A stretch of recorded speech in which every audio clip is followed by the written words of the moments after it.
Hi everyone, I'm Emma Rodriguez, and I need to tell you about the day my sister Claire destroyed my life, or so I thought. Picture this: 2 years of meticulous planning, every single detail of my dream wedding carefully orchestrated, from the hand-calligraphed invitations to the vintage lace runner I'd hunted down in 3 different states. September 22nd was supposed to be the most magical day of my life, until my sister decided she needed that exact date more than I did. But here's where it gets really twisted. Not only did she steal my wedding day, my venue, and even my custom-designed cake, she stood in front of our entire extended family and publicly humiliated my fiancé Marcus, calling him a pathetic small-town nobody who would never be successful enough to deserve a real celebration. What Claire didn't realize in her moment of cruel triumph was that Marcus wasn't just any small-town professional.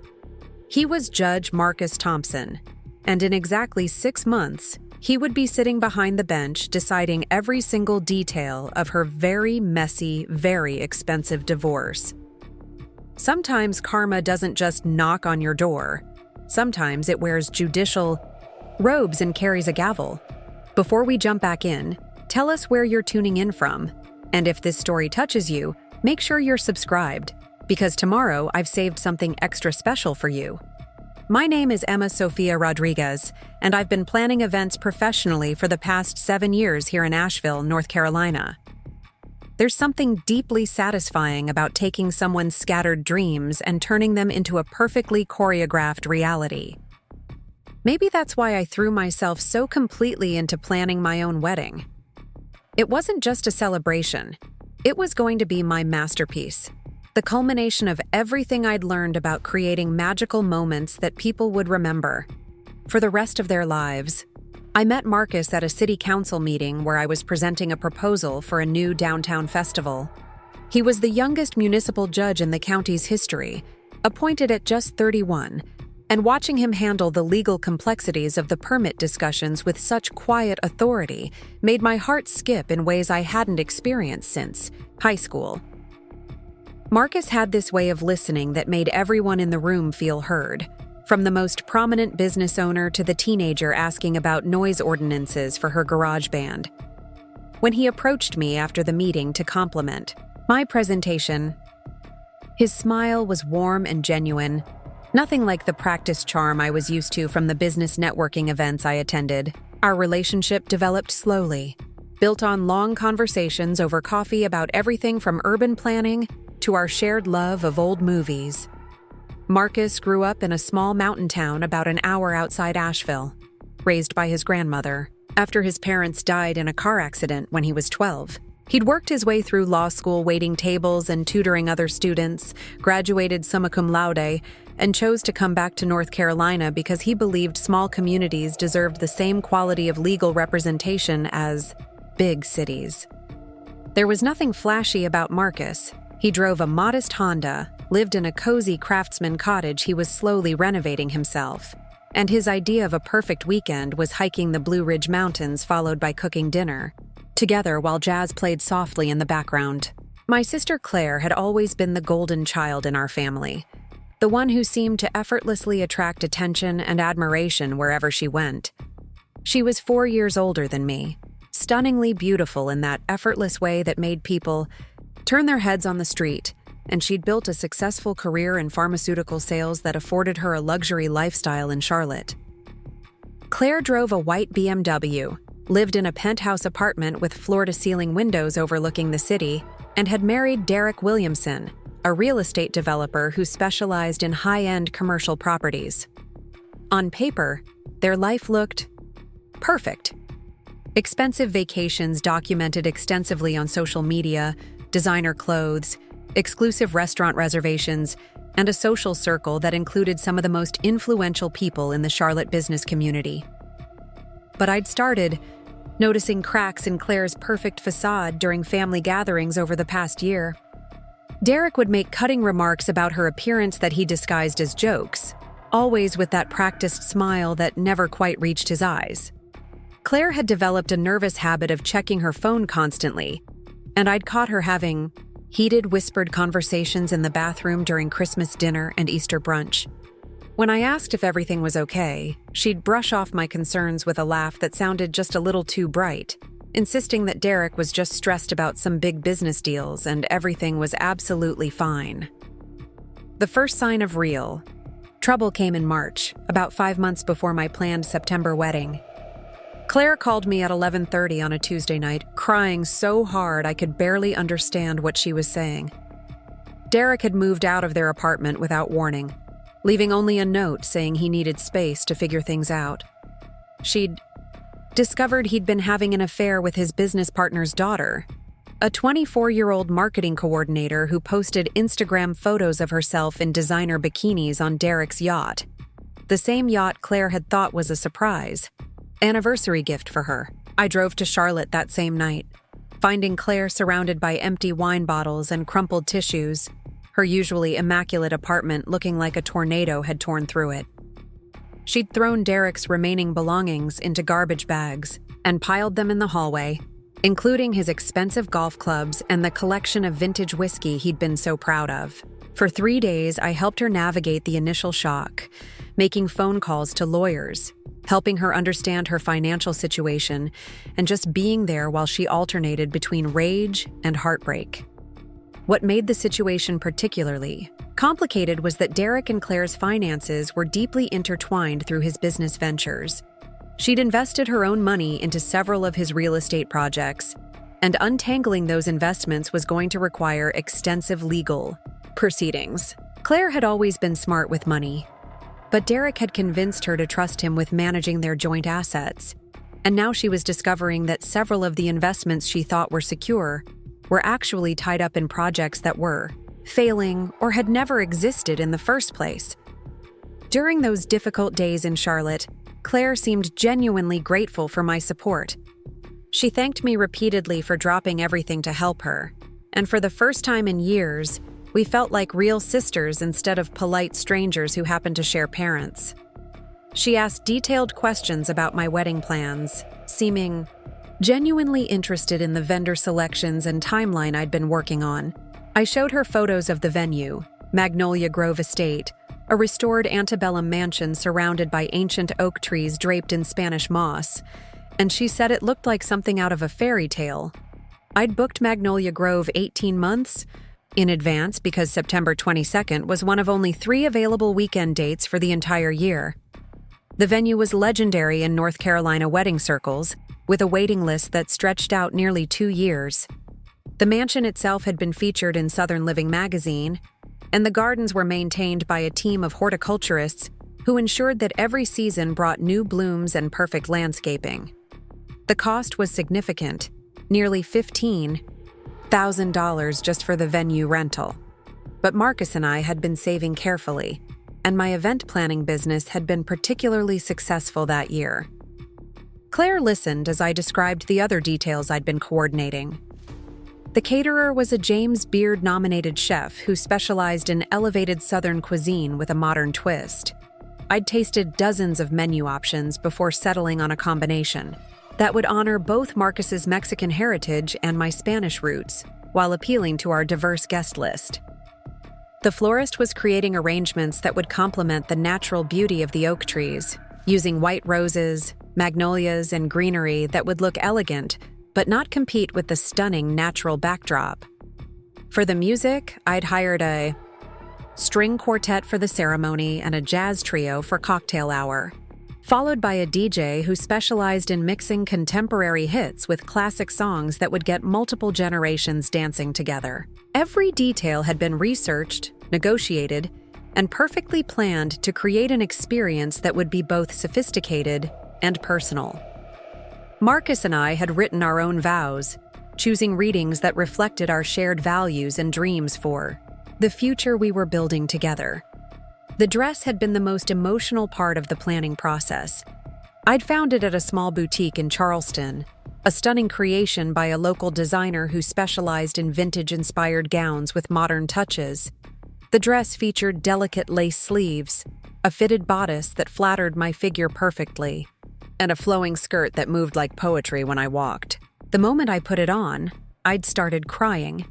knowing with absolute certainty that this was how I wanted to look when I married the man I loved more than anything in the world. Marcus had been wonderfully supportive throughout the entire planning process, even though he'd initially suggested we could have a simple ceremony at the courthouse where he worked. Preparing and narrating this story took us a lot of time, so if you are enjoying it, subscribe to our channel. It means a lot to us. Now back to the story. He understood that creating beautiful events wasn't just my profession, it was my passion, and our wedding represented the chance to showcase everything I'd learned about bringing dreams to life. He'd handled all the legal and logistical details, like obtaining our marriage license and coordinating with his family members who would be traveling from Texas and California to attend. His proposal had been perfectly him, thoughtful, intimate, and completely unexpected. We'd been hiking our favorite trail in Pisgah National Forest, the same trail we'd explored on our third date 2 years earlier. At the summit, with the entire Blue Ridge Mountains spread out below us, he'd pulled out his grandmother's engagement ring and told me that loving me had taught him what home really meant. The ring was a simple solitaire with a diamond that had belonged to his great-grandmother, and wearing it made me feel connected to the family history I was about to become part of. By April, Claire seemed to be regaining her emotional stability. She'd hired an excellent divorce attorney and was beginning to understand the full scope of her financial situation. While it was complicated, she wasn't going to be left destitute, and Derek's business troubles meant he was more motivated to settle quickly than to drag out expensive legal proceedings. She'd started therapy, reconnected with friends she'd neglected during her marriage, and was even talking about possibly moving back to North Carolina to be closer to family while she rebuilt her life. I was genuinely proud of how she was handling such a difficult situation with grace and strength. Claire had always been resilient, but watching her navigate divorce proceedings while maintaining her career and her dignity made me respect her in new ways.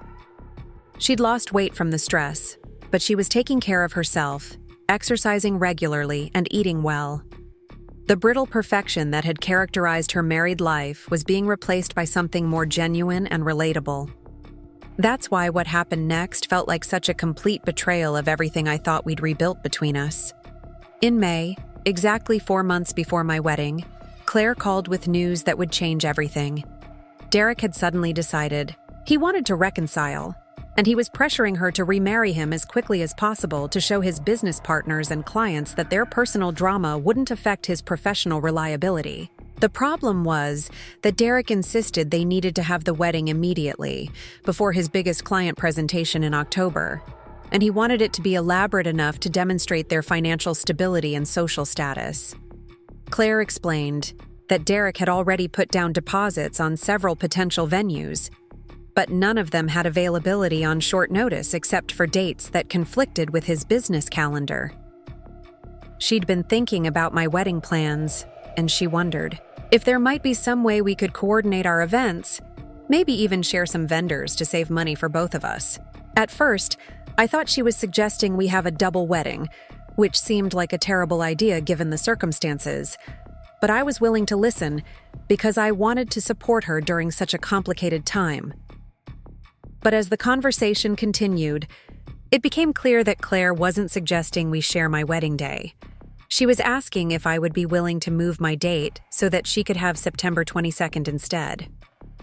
She explained that Derek's business timeline made it impossible for them to wait until after my wedding, and since they were dealing with such financial uncertainty, taking over my existing vendor contracts would solve multiple problems at once. She promised she would pay me back for all the deposits and planning costs, and she suggested that I could have an even better wedding later if I had more time to save money and plan. The request left me completely speechless. I'd spent 2 years creating this wedding, every detail carefully chosen and perfectly coordinated. September 22nd wasn't just a random date. It was the anniversary of our first kiss, and Marcus had specifically requested that we marry on that day because it already held such special meaning for us. Magnolia Grove Estate had no other availability until the following September, which would mean postponing our wedding by an entire year. All of my vendors were booked for other dates, so I'd have to start the entire planning process over from the beginning. But what made the request even more painful was the assumption underlying it, that my wedding was somehow less important than Claire's, that my plans and dreams were expendable in service of her crisis. I'd been planning this wedding longer than she'd been divorced, and she was asking me to sacrifice everything I'd worked for so that she could remarry the man who'd cheated on her and abandoned her just months earlier. The logic didn't make sense, and the request felt deeply unfair, but Claire presented it as though it was a reasonable solution that any loving sister would immediately agree to. When I tried to explain why her request was impossible, Claire's tone shifted from pleading to frustrated to angry. She accused me of being selfish and unsupportive during the most difficult period of her life. She pointed out that she'd helped me through college by letting me live in her apartment rent-free during my senior year, and she reminded me of all the family events where she'd included me in her social circle, even when I felt awkward and out of place. She said that Marcus would understand, because he was a reasonable person who wouldn't want to cause family drama over something as trivial as a wedding date. The conversation ended with both of us angry and hurt, but I assumed that once Claire had time to think about it rationally, she'd realize how unreasonable her request had been. I thought she'd call back to apologize and ask for my help finding alternative solutions that didn't require me to sacrifice my own wedding. Instead, what happened next would reveal just how far my sister was willing to go to get what she wanted, and how little my feelings and plans actually mattered to her when they conflicted with her own desires. The call that changed everything came on a Thursday evening in June while Marcus and I were cooking dinner together in his kitchen. We were making homemade pasta and discussing the final details for our honeymoon trip to Spain, laughing about his attempts to practice Spanish, phrases that would impress my relatives in Madrid. When my phone rang and I saw Claire's name, I almost didn't answer because our previous conversation had left me feeling raw and unsettled. But something made me pick up, maybe hoping that she was calling to apologize and work together on finding a solution that would work for everyone. Instead, Claire's voice was bright and excited in a way that immediately put me on edge. She thanked me for being so understanding about the wedding situation, and she said she'd spent the week working out all the details with Derek and the vendors. Before I could ask what she meant, she explained that she'd contacted Magnolia Grove Estate directly and arranged to take over my contract, transferring the date and all the arrangements to her name. She said the venue coordinator had been very accommodating once Claire explained the family situation, and Derek had already submitted payment for the full balance. My hands started shaking as Claire continued talking, explaining how she'd also contacted my caterer, florist, and photographer to transfer those contracts as well. She said everyone had been very professional about the changes, and she was so grateful that I'd been willing to help her during such a difficult time. She promised that she'd make it up to me somehow, maybe by paying for a really nice honeymoon for Marcus and me after we figured out new wedding plans. The most surreal part of the conversation was that Claire seemed to genuinely believe that I had agreed to this arrangement. She spoke as though we'd had a follow-up conversation where I'd enthusiastically offered to give her my wedding date and vendors, and she thanked me repeatedly for being such a supportive and generous sister.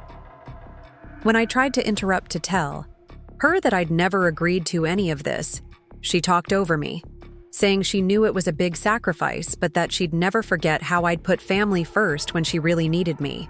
By the time I was able to get a word in, Claire had already hung up, promising to call back later with more details about the timeline and logistics. I stood in Marcus's kitchen holding my silent phone, trying to process what had just happened, while marinara sauce bubbled on the stove, and Marcus looked at me with growing concern. When I finally found my voice to explain what Claire had done, Marcus's expression shifted from confusion to anger, to something that looked almost like protective fury.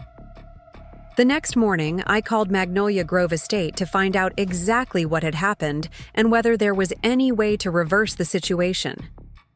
The venue coordinator, a sweet woman named Patricia who'd been working with me for over a year, sounded genuinely distressed about the confusion. She explained that Claire had called claiming to be my representative and had presented herself as handling the wedding planning for family reasons. Claire had provided all of my contract details and personal information, and she'd submitted a story about family financial difficulties that required transferring the event to different family members. Patricia said that Claire had been very convincing and professional, and she'd submitted immediate payment for outstanding balances, along with a signed document that appeared to transfer the contract. The venue's policy required written authorization for any contract transfers, and Patricia thought she'd received proper documentation. She was horrified to learn that I hadn't authorized the transfer, but she explained that Claire had already submitted non-refundable payments and the contract was now in her name. The legal reality was complicated and painful. While Claire had essentially stolen my wedding through deception, she'd done it in a way that would be difficult to challenge without expensive legal proceedings that could take months to resolve. She'd provided enough of my personal information to appear legitimate, and she'd backed up her claims with immediate payment that the vendors had accepted in good faith. Reversing the situation would require proving fraud, and even if I was successful, the legal process would extend far beyond my original wedding date. Marcus spent hours on the phone with colleagues and legal contacts, trying to find some way to hold Claire accountable for what she'd done. As a judge, he was familiar with contract law and fraud cases, but he was also bound by ethical guidelines that prevented him from using his position for personal matters. He was furious about what Claire had done, but he was even more angry about how the situation was affecting me. I'd never seen Marcus truly angry before, and watching him struggle with the legal limitations while I fell apart emotionally was almost as painful as losing the wedding itself. The worst part was that Claire seemed to genuinely believe she'd done nothing wrong. When I finally reached her to confront her about the deception, she insisted that she'd simply handled the logistics for an arrangement we'd already discussed. She said she'd assumed I would take care of contacting the vendors myself, and when I didn't, she'd stepped in to make sure nothing fell through the cracks. She portrayed herself as being helpful and efficient, and she seemed baffled by my anger and accusations. What made Claire's betrayal even more devastating was the realization that she'd been planning this for weeks, possibly since our first conversation about her request. She'd gathered all the information she needed about my vendors and contracts, and she'd crafted a story designed to make her deception seem legitimate and sympathetic. This wasn't an impulsive decision made in desperation. It was a calculated plan to take what she wanted regardless of how it would affect me. The financial impact was immediate and significant. I'd already paid thousands of dollars in deposits and planning costs that were now non-refundable. Starting over would mean finding new vendors during peak wedding season, and availability was extremely limited for quality professionals. The vendors I'd worked with for months were now committed to Claire's event, and several of them seemed embarrassed about the situation, but explained that they couldn't afford to break their contracts over what appeared to be a family dispute. But the emotional damage was even worse than the financial loss. I felt violated in a way that went beyond money or logistics. Claire had stolen not just my wedding date and venue, but months of careful planning, personal choices, and dreams I'd been nurturing for 2 years. Every detail I'd selected with love and excitement was now going to be part of her wedding to a man who'd cheated on her and abandoned her. The flowers I'd chosen to honor both of our cultural backgrounds would decorate their ceremony, and the menu I'd crafted to represent our shared tastes would feed their guests. Marcus held me while I cried that night, and I could feel his own anger and frustration radiating through his attempts to comfort me. He kept apologizing as though her actions were somehow his fault, and he offered repeatedly to postpone our engagement until I could plan the wedding I'd originally wanted. But I knew that waiting another year wouldn't undo the damage Claire had done to our family relationships and to my trust in people I'd thought I could count on. The betrayal felt even deeper because of how I'd supported Claire during her divorce crisis just months earlier. I'd dropped everything to help her, spending my own money on gas and time away from work to be there during her darkest moments. I'd listened to hours of crying and venting, helped her find legal representation, and cheered her on as she rebuilt her confidence and independence. And she'd repaid that support by stealing the most important day of my life without a moment's hesitation or apparent guilt. What I didn't know yet was that Claire's betrayal was only the beginning. The wedding theft was devastating, but it was nothing compared to what she would do next, publicly humiliating Marcus in front of our entire extended family and revealing just how little respect she had for both of us. The sister I'd thought I knew, the one I'd supported through her crisis, was about to show me exactly who she really was when she felt threatened or challenged. The September air in Asheville carried that particular crispness that made you think of new beginnings and golden possibilities. Driving up the winding road to Magnolia Grove Estate, I could see the ancient oak trees I'd fallen in love with during my first venue visit, their branches heavy with Spanish moss that caught the afternoon light like nature's own chandelier. The circular driveway was already lined with luxury cars. Derek's business associates and Claire's Charlotte social circle had turned out in force, their BMWs and Mercedes creating a gleaming parade of wealth and status. I sat in my modest Toyota for a long moment after parking, gripping the steering wheel while I watched other guests emerge from their vehicles in designer suits and cocktail dresses that probably cost more than my monthly rent. The invitation lay on my passenger seat, thick cream cardstock with gold foil lettering that caught the sunlight streaming through my windshield. Claire Mitchell and Derek Williamson request your presence as they begin their new journey together. The formal language felt cold and impersonal. Nothing like the warm, intimate wording Marcus and I had chosen for our invitations.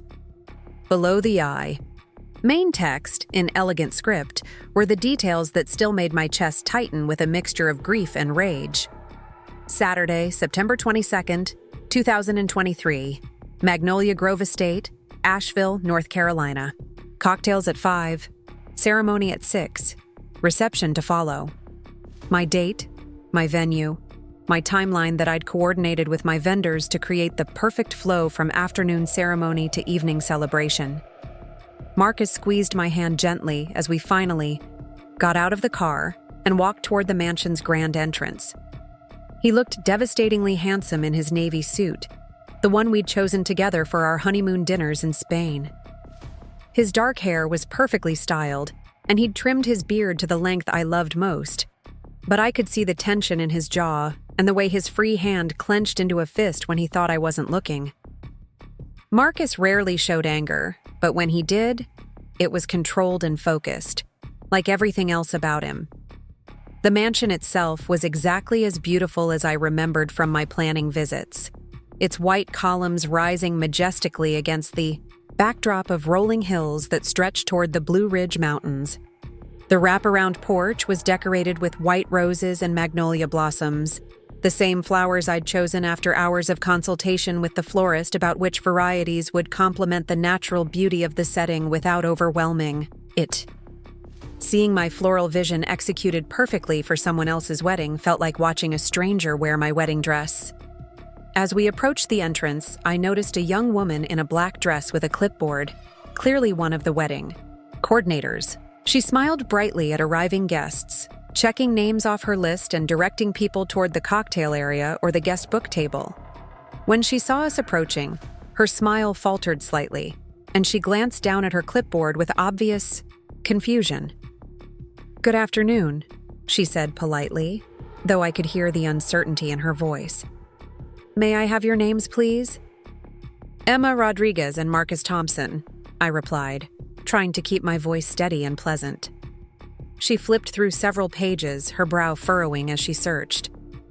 "I'm so sorry, but I'm not seeing your names on the guest list. Are you perhaps vendors or with the catering staff?" The question was asked innocently enough, but it stung like a physical slap. The implication that we didn't belong among the wedding guests, that we looked somehow less polished or important than the other arrivals, brought heat to my cheeks. Marcus stepped slightly closer to me, his presence both protective and steadying. "We're family," he said calmly, though I could hear the edge beneath his controlled tone. "Emma is the bride's sister."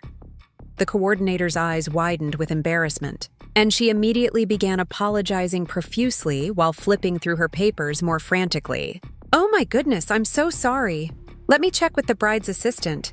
There must have been some kind of oversight with the list." She gestured toward a nearby table laden with programs and small gift bags. "Please, help yourselves to programs while I sort this out. The cocktail hour is just through those doors."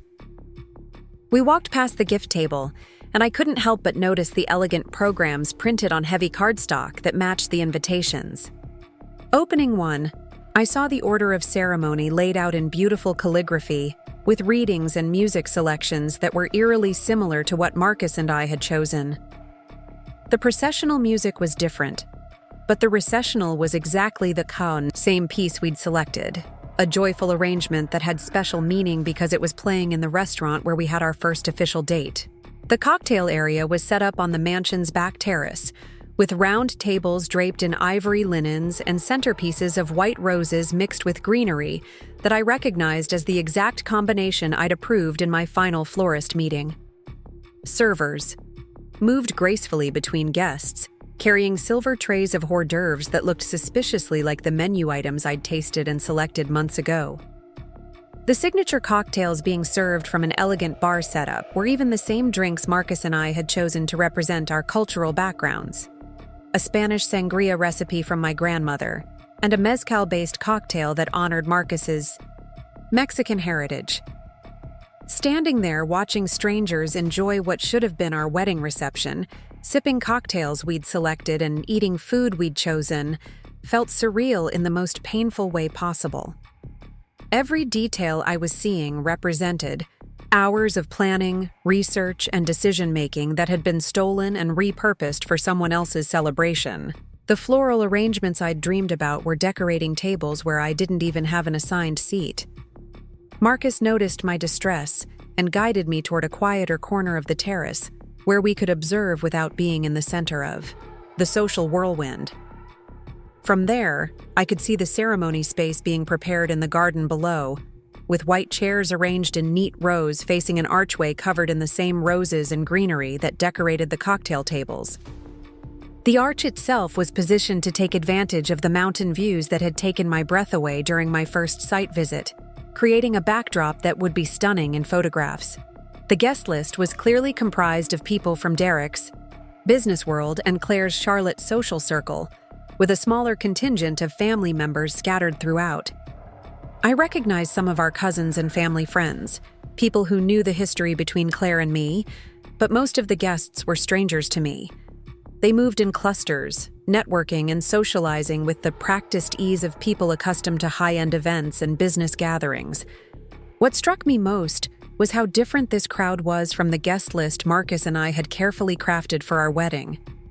We'd planned to invite about 80 people, close family, dear friends, and colleagues who had played meaningful roles in our lives.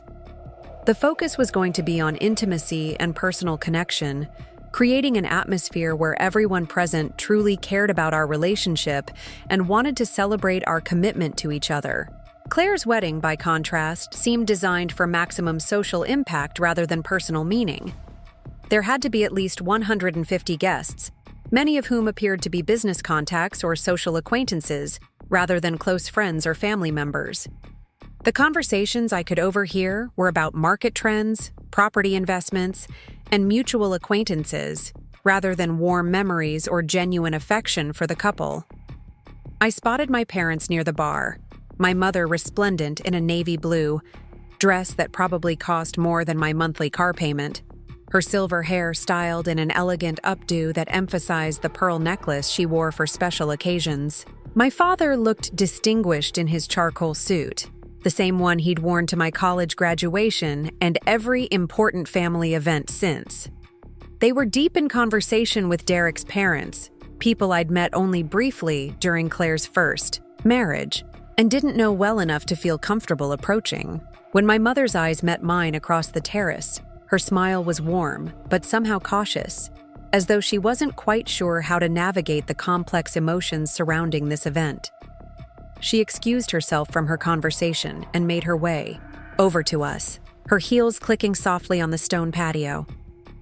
"Emma, sweetheart, you look beautiful," she said, embracing me carefully to avoid disturbing her makeup or hair. "And Marcus, so good to see you again." She turned to embrace him as well, though I could sense the slight awkwardness that came from not having seen us since the wedding situation had exploded. "The venue is gorgeous," I managed to say, because what else could I say? That seeing my wedding brought to life for someone else was breaking my heart? That every beautiful detail felt like a theft of my dreams? "Claire has certainly outdone herself with the planning," Mom replied, and I had to bite my tongue to keep from correcting her. Claire hadn't planned any of this. She'd simply taken over plans that had already been made, vendors that had already been selected, and details that had already been coordinated. But pointing that out at her wedding would only create the kind of family drama that would overshadow what was supposed to be a celebration. "Have you seen Claire yet?" Mom asked, glancing around the cocktail area. "She's been so busy with last-minute details, but I know she'll want to see you." Before I could respond, I heard Claire's distinctive laugh carrying across the terrace, bright and musical in the way that had always made people turn their heads to see who was having such a wonderful time. Following the sound, I spotted her, near the entrance to the mansion, surrounded by a group of women I assumed were her bridesmaids. She looked absolutely radiant in a way that made my heart clench with a mixture of love and resentment. Claire's wedding dress was stunning, a designer creation that fit her perfectly and complemented her tall, elegant frame. The bodice was intricately beaded with what looked like thousands of tiny pearls and crystals, and the skirt flowed in layers of silk and tulle that moved like water when she walked. Her dark hair was arranged in an elaborate updo that showcased the diamond earrings Derek had given her, and her makeup was flawlessly applied to enhance her natural beauty without looking overdone. But what struck me most was how genuinely happy she looked. This wasn't the brittle, desperate happiness I'd seen during the worst parts of her divorce proceedings, or the forced cheerfulness she'd adopted when trying to convince everyone that reconciling with Derek was the right decision. Claire looked like a woman who was exactly where she wanted to be, doing exactly what she wanted to do, surrounded by people who admired and celebrated her. Watching her interact with her bridesmaids, I was struck by how different her energy was from the last time I'd seen her. During the divorce crisis, Claire had been fragile and uncertain, second-guessing every decision and constantly seeking reassurance that she was handling things correctly. Now she seemed confident and commanding, clearly in control of her wedding day and enjoying every moment of being the center of attention. One of her bridesmaids, a tall blonde woman in a rose-colored dress that probably cost more than most people's monthly salary, was taking photos with an expensive camera while the others posed and laughed around Claire. The informal photo session had the casual elegance of people who were used to looking good in pictures and comfortable being photographed at social events. "She does look beautiful," Marcus said quietly, and I knew he was trying to help me focus on positive aspects of the situation rather than dwelling on the pain of what had been taken from us. "She always has," I replied, because it was true. Claire had been the pretty sister, the popular one, the one who seemed to navigate social situations effortlessly while I struggled with shyness and self-doubt. Even as adults, even after I'd built a successful career and found love with Marcus, I still sometimes felt like the awkward younger sister trying to keep up with Claire's polished perfection. What made this wedding particularly difficult to witness was how seamlessly Claire had stepped into the celebration I'd spent 2 years planning.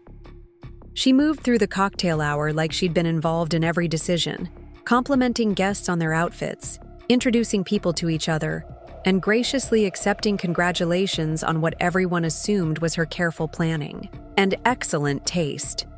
The servers were circulating with champagne flutes now, preparing for the toasts that would precede the ceremony.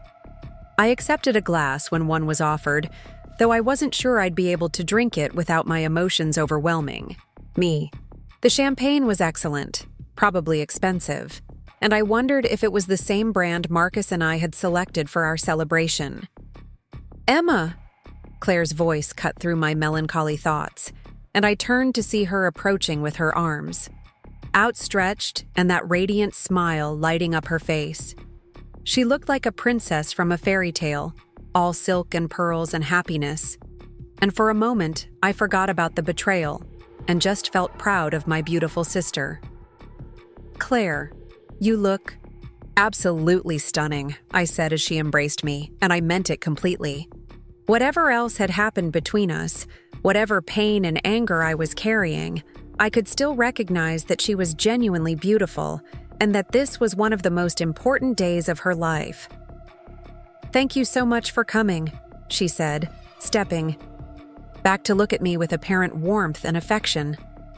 "I know this situation has been complicated, but it means everything to me that you're here."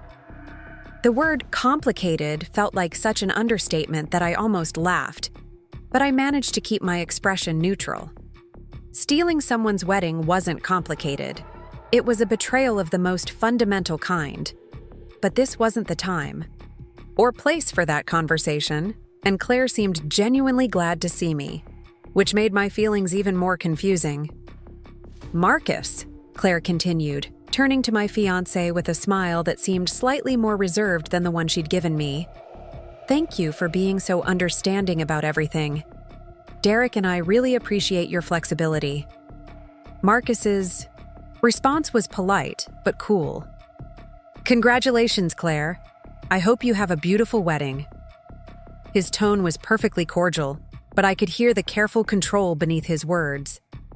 Marcus was too much of a gentleman to be openly rude at someone's wedding, but he wasn't going to pretend that what Claire had done was acceptable either. "We should probably find our seats," I said, suddenly eager to end this conversation before it became more awkward than it already was. "The ceremony will be starting soon." "Oh, about that," Claire said, her smile flickering slightly. "There was a little mix-up with the seating arrangements.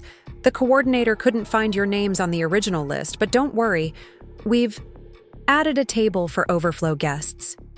You'll be very comfortable." The overflow table turned out to be positioned at the very back of the ceremony seating area, partially obscured by one of the large oak trees that provided beautiful ambiance, but blocked the view of the altar.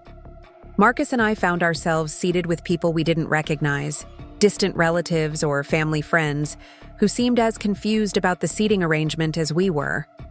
The woman next to me, elderly with kind eyes and silver hair styled in neat curls, introduced herself as Derek's great-aunt visiting from Florida.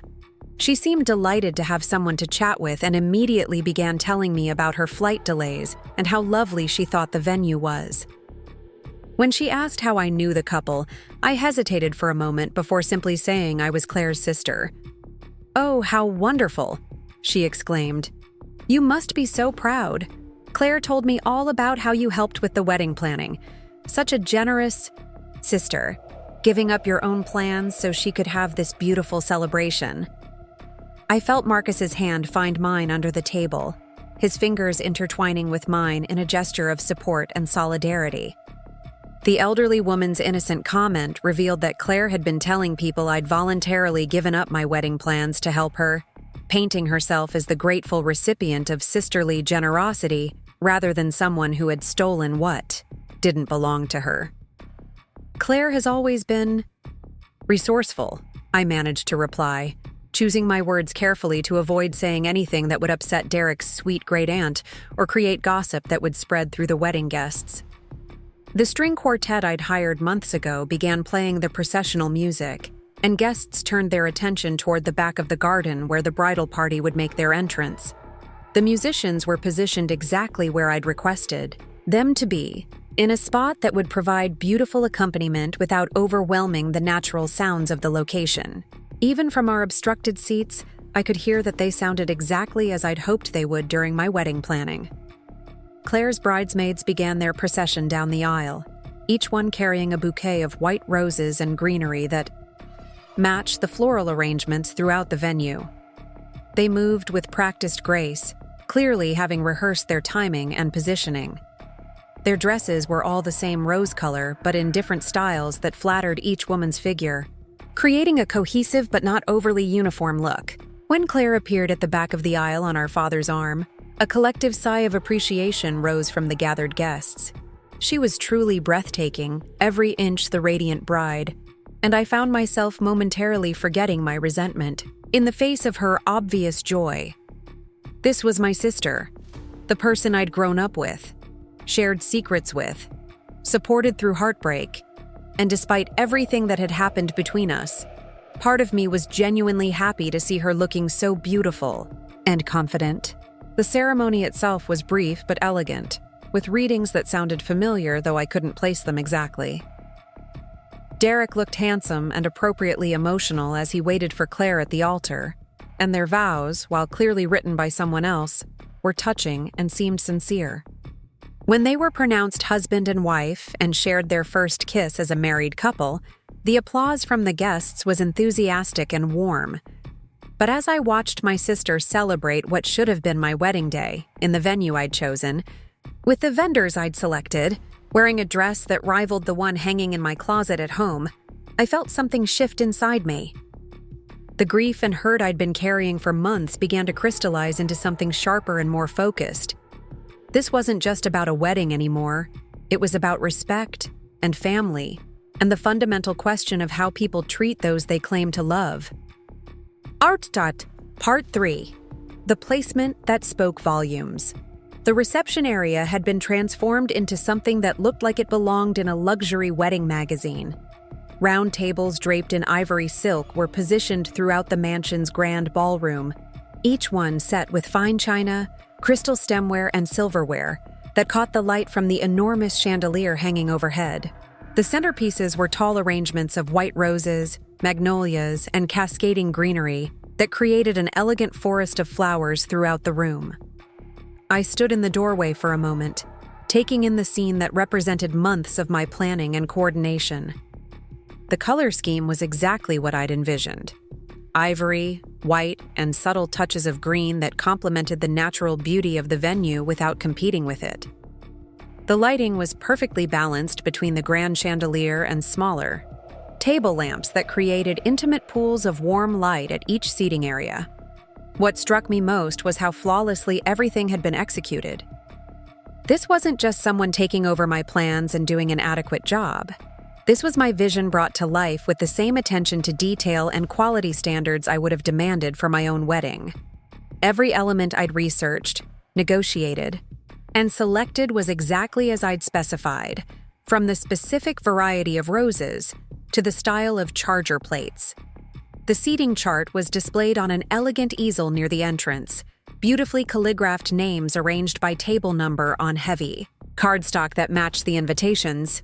I approached it with a mixture of curiosity and dread, wondering where Claire had placed us in the social hierarchy of her wedding reception. Scanning the chart, I found our names listed at table 12, positioned in what was clearly the least desirable location in the room.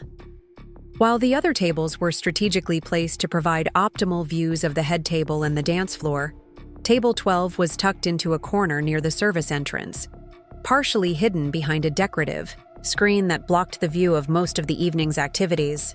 The other guests assigned to our table were people I didn't recognize, what appeared to be distant relatives or plus ones who didn't fit neatly into Claire's social circles. There was no rhyme or reason to the grouping except that we were all apparently expendable enough to be relegated to the furthest reaches of the celebration. Marcus studied the seating chart over my shoulder, and I could feel his jaw tighten as he realized what Claire had done. Emma Rodriguez and guest, he said quietly, reading our listing. She didn't even use my name. The slight was so deliberate and petty that it almost made me laugh. After 2 years of being together, after our engagement, after all the family events Marcus had attended, Claire had reduced him to anonymous +1 status. It was a clear message about how little she thought of both of us and our relationship. "It's fine," I said, though we both knew it wasn't. "Let's just find our table and get through this." Table 12 was exactly as unpromising as its location suggested. The round table was set for 8, but only 6 places had been claimed by the time we arrived. Our table companions were an elderly couple who turned out to be distant cousins of Derek's family, a middle-aged woman who appeared to be someone's plus one and seemed as confused about why she was there as I felt, and a young man in an ill-fitting suit who looked like he'd rather be anywhere else. The elderly couple, Harold and Edith, were sweet and chatty, clearly delighted to be included in such an elegant celebration. Harold had been Derek's father's business partner decades ago, and they'd maintained a Christmas card relationship over the years. Edith was charmed by the venue and kept commenting on how beautifully everything was decorated, asking if I knew who had planned such a lovely event. "The bride has excellent taste," I managed to say, because technically it was true, even if the taste in question had originally been mine. The woman to my left, who introduced herself as Janet, turned out to be the plus one of someone who'd apparently had a family emergency and couldn't attend. She'd been asked to come anyway so the catering numbers would work out correctly, and she seemed as awkward about the situation as I felt. We bonded over our shared sense of not quite belonging, though I couldn't explain the full irony of my position without creating drama. The young man, Derek's nephew from his first marriage, was clearly uncomfortable in his formal wear and kept checking his phone under the table. He answered questions politely but seemed eager for the evening to end, and I found myself sympathizing with his desire to escape what should have been a joyful celebration. As we waited for the bridal party to make their entrance, servers began circulating with the first course, an elegant salad with mixed greens, candied pecans, and a champagne, vinaigrette that I recognized as one of the options I'd selected during my menu tasting. The presentation was beautiful, served on the fine china I'd chosen, and it tasted exactly as I remembered from the catering appointment, where I'd finalized the dinner selections. The head table was positioned on a raised platform that provided clear views of the entire reception, and it was decorated with an elaborate arrangement that was clearly the centerpiece of the room's floral design. Claire and Derek sat in the center, flanked by their wedding party, all of them looking radiant and celebratory as they surveyed their guests and accepted congratulations from well-wishers who approached the platform. From our distant table, I could observe the social dynamics of the reception without being drawn into them. The guests clearly fell into distinct groups. Derek's business associates, who talked loudly about market trends and recent deals. Claire's Charlotte friends, who seemed primarily interested in fashion and social gossip. And family members who were trying to navigate between the different social circles while maintaining appropriate wedding behavior. What became increasingly apparent as the evening progressed was how few people at the reception actually knew Claire and Derek as a couple. The conversations I could overhear were about business connections, social acquaintances, and networking opportunities rather than genuine affection for the bride and groom. It felt more like a corporate event with wedding decorations than a celebration of love and commitment. The contrast with the wedding Marcus and I had planned couldn't have been more stark. Our guest list had been carefully curated to include only people who truly cared about our relationship and wanted to celebrate our future together. Every person we'd invited had played a meaningful role in our lives, either individually or as a couple. And the reception we'd envisioned was designed to create intimate moments and genuine connection rather than social positioning. When the salad course was cleared and the main course arrived, I realized that Claire had selected the exact menu I'd chosen down to the specific preparation methods and accompanying sauces. The entree was herb-crusted salmon with a lemon butter sauce, served with roasted vegetables and wild rice pilaf, a combination I'd selected because it was elegant enough for a formal wedding, but approachable enough for guests with different dietary preferences. The food was perfectly prepared and beautifully presented, exactly as it had been during my tasting appointment. The salmon was cooked to perfection, the vegetables were tender but not overcooked, and the rice pilaf had the subtle seasoning blend that had impressed me during the menu selection process. Even the portion sizes were exactly what I'd requested, generous enough to be satisfying but not so large as to be overwhelming. Eating the meal I'd planned for my own wedding while sitting at the worst table in the room felt like some kind of elaborate punishment designed specifically to maximize my emotional discomfort. Every bite reminded me of the hours I'd spent with the caterer, discussing flavors and presentation, dietary restrictions, and serving logistics. This meal was supposed to be part of my celebration with Marcus, shared with people we loved in honor of our commitment to build a life together. Harold and Edith were delighted with the dinner, commenting repeatedly on the quality of the food and the elegance of the presentation. They asked if I knew what catering company had prepared such a wonderful meal, and I found myself in the awkward position of praising vendors I'd personally selected and contracted with months earlier. "The bride really did think of everything," Edith said admiringly. "Every detail is so perfectly coordinated. She must have spent months planning this." "She's always been very thorough," I replied, choosing my words carefully to avoid revealing the true story behind the wedding's planning process. As dinner was being cleared and the evening moved toward dancing and celebration, I noticed that many of the guests were taking photos with their phones, documenting the beautiful venue and elegant details for their social media accounts. The hashtag for the wedding, printed on small cards at each table, was apparently trending on Instagram, with guests posting pictures of the flowers, the food, and their own elegant outfits.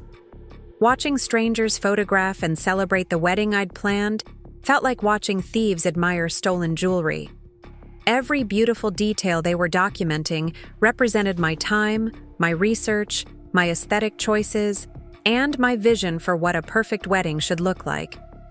The irony that Claire would get credit for planning such a beautiful event, while I remained anonymous and unacknowledged, wasn't lost on me. The band that had been hired for dancing was setting up on the small stage at one end of the ballroom, tuning their instruments and checking sound levels. I recognized them as the group I'd booked after hearing them perform at another wedding the previous summer. They specialized in a mix of contemporary hits and classic songs that would appeal to multiple generations, exactly what Marcus and I had wanted for our reception. As the evening light faded outside the mansion's tall windows, the ballroom took on a magical quality that was exactly what I'd envisioned for my own celebration. The combination of natural light, chandelier illumination, and candlelight from the centerpieces created an atmosphere that was both elegant and warm, sophisticated but welcoming. But instead of sharing this beautiful setting with Marcus as his new wife, surrounded by people who loved and supported us, I was watching it all from the periphery, relegated to observer status at what should have been the most important celebration of my life. The distance between what this evening should have been and what it actually was felt impossible to bridge. Marcus reached for my hand under the table, his fingers intertwining with mine in a gesture of solidarity and support. He'd been watching me throughout dinner, clearly concerned about how I was handling the emotional complexity of witnessing my stolen wedding unfold around us. His presence was both comforting and heartbreaking, a reminder of the love and partnership that should have been celebrated in this very room. "Are you okay?"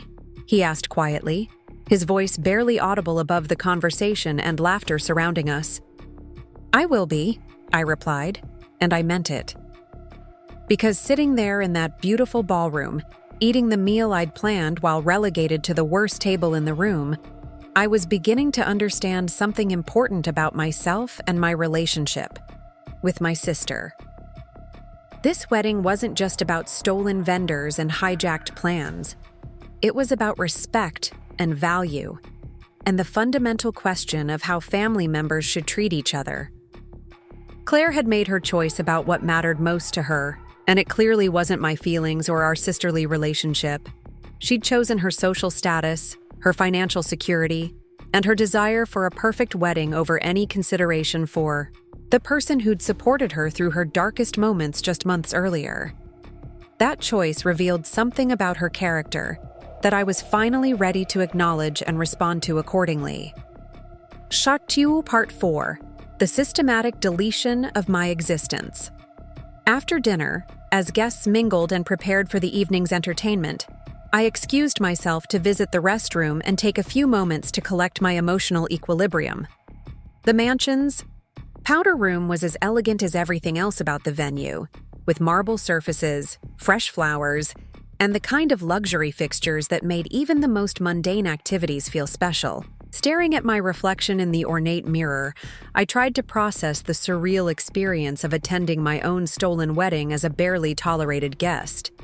My makeup was still intact, my dress looked appropriate, and outwardly, I appeared to be handling the situation with grace and dignity. But underneath the composed exterior, I was struggling with a mixture of grief, anger, and disbelief that my own sister could treat me so callously. When I returned to the ballroom, I discovered that the evening's entertainment was about to begin with a slideshow presentation chronicling Claire and Derek's relationship. A large screen had been lowered from the ceiling, and guests were gathering around with fresh drinks and dessert plates, clearly anticipating a romantic journey through the couple's love story. The presentation began with romantic music and professional quality, photos that had clearly been curated to tell a specific narrative about Claire and Derek's relationship. The early slides showed them during their original courtship years ago, young and beautiful and seemingly perfect together. There were photos from exotic vacations, formal events, and intimate moments that painted a picture of a couple living an enviable lifestyle. As the slideshow progressed through their relationship timeline, I began to notice something that made my chest tighten with recognition and pain. Several of the photos included me, but in every single case, I had been carefully edited out or cropped to remove any evidence of my presence. Events I remembered attending, celebrations I had helped plan or participated in, moments where I had been standing right next to Claire. All of them had been altered to erase me completely. There was the photo from Claire's 30th birthday party, an elaborate celebration I'd helped organize and host at my apartment.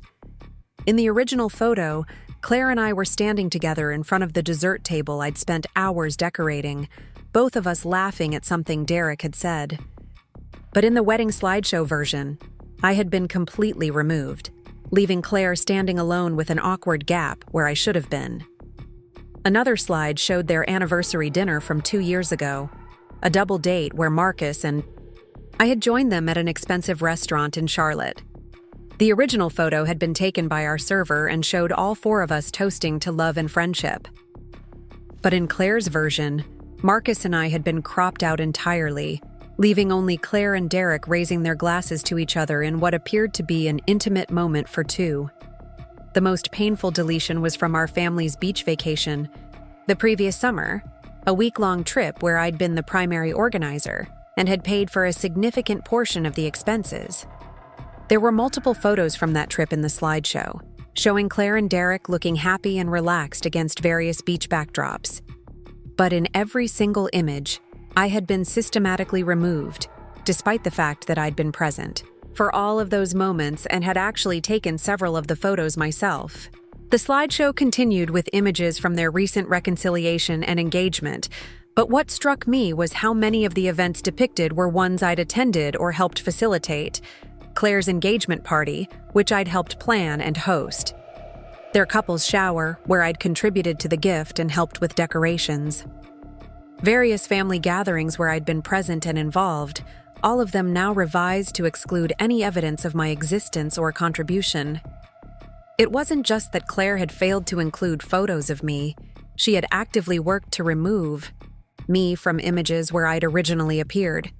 This required deliberate effort and planning, someone taking the time to digitally edit photos or carefully crop images to eliminate my presence. It was a systematic deletion of my role in her life, a revision of history that painted me as irrelevant to her story. The guests around me were cooing and sighing at the romantic presentation, commenting on what a beautiful couple Claire and Derek made and how wonderful their life together appeared to be. But I was sitting there realizing that my sister had spent considerable time and effort erasing me from her narrative, treating me as an unwanted element to be edited out rather than a family member whose presence might be worth preserving. Marcus had been watching the slideshow as well, and I could see the moment when he realized what was happening. His expression shifted from polite interest to confusion to something that looked like controlled fury. He leaned closer to me and, whispered. "You were in most of these original photos, weren't you?" I nodded, not trusting my voice to remain steady. The systematic nature of my deletion was more hurtful than if Claire had simply chosen not to include photos of me. This wasn't passive exclusion. It was active erasure, a deliberate attempt to rewrite the history of her relationship to exclude any meaningful role for me.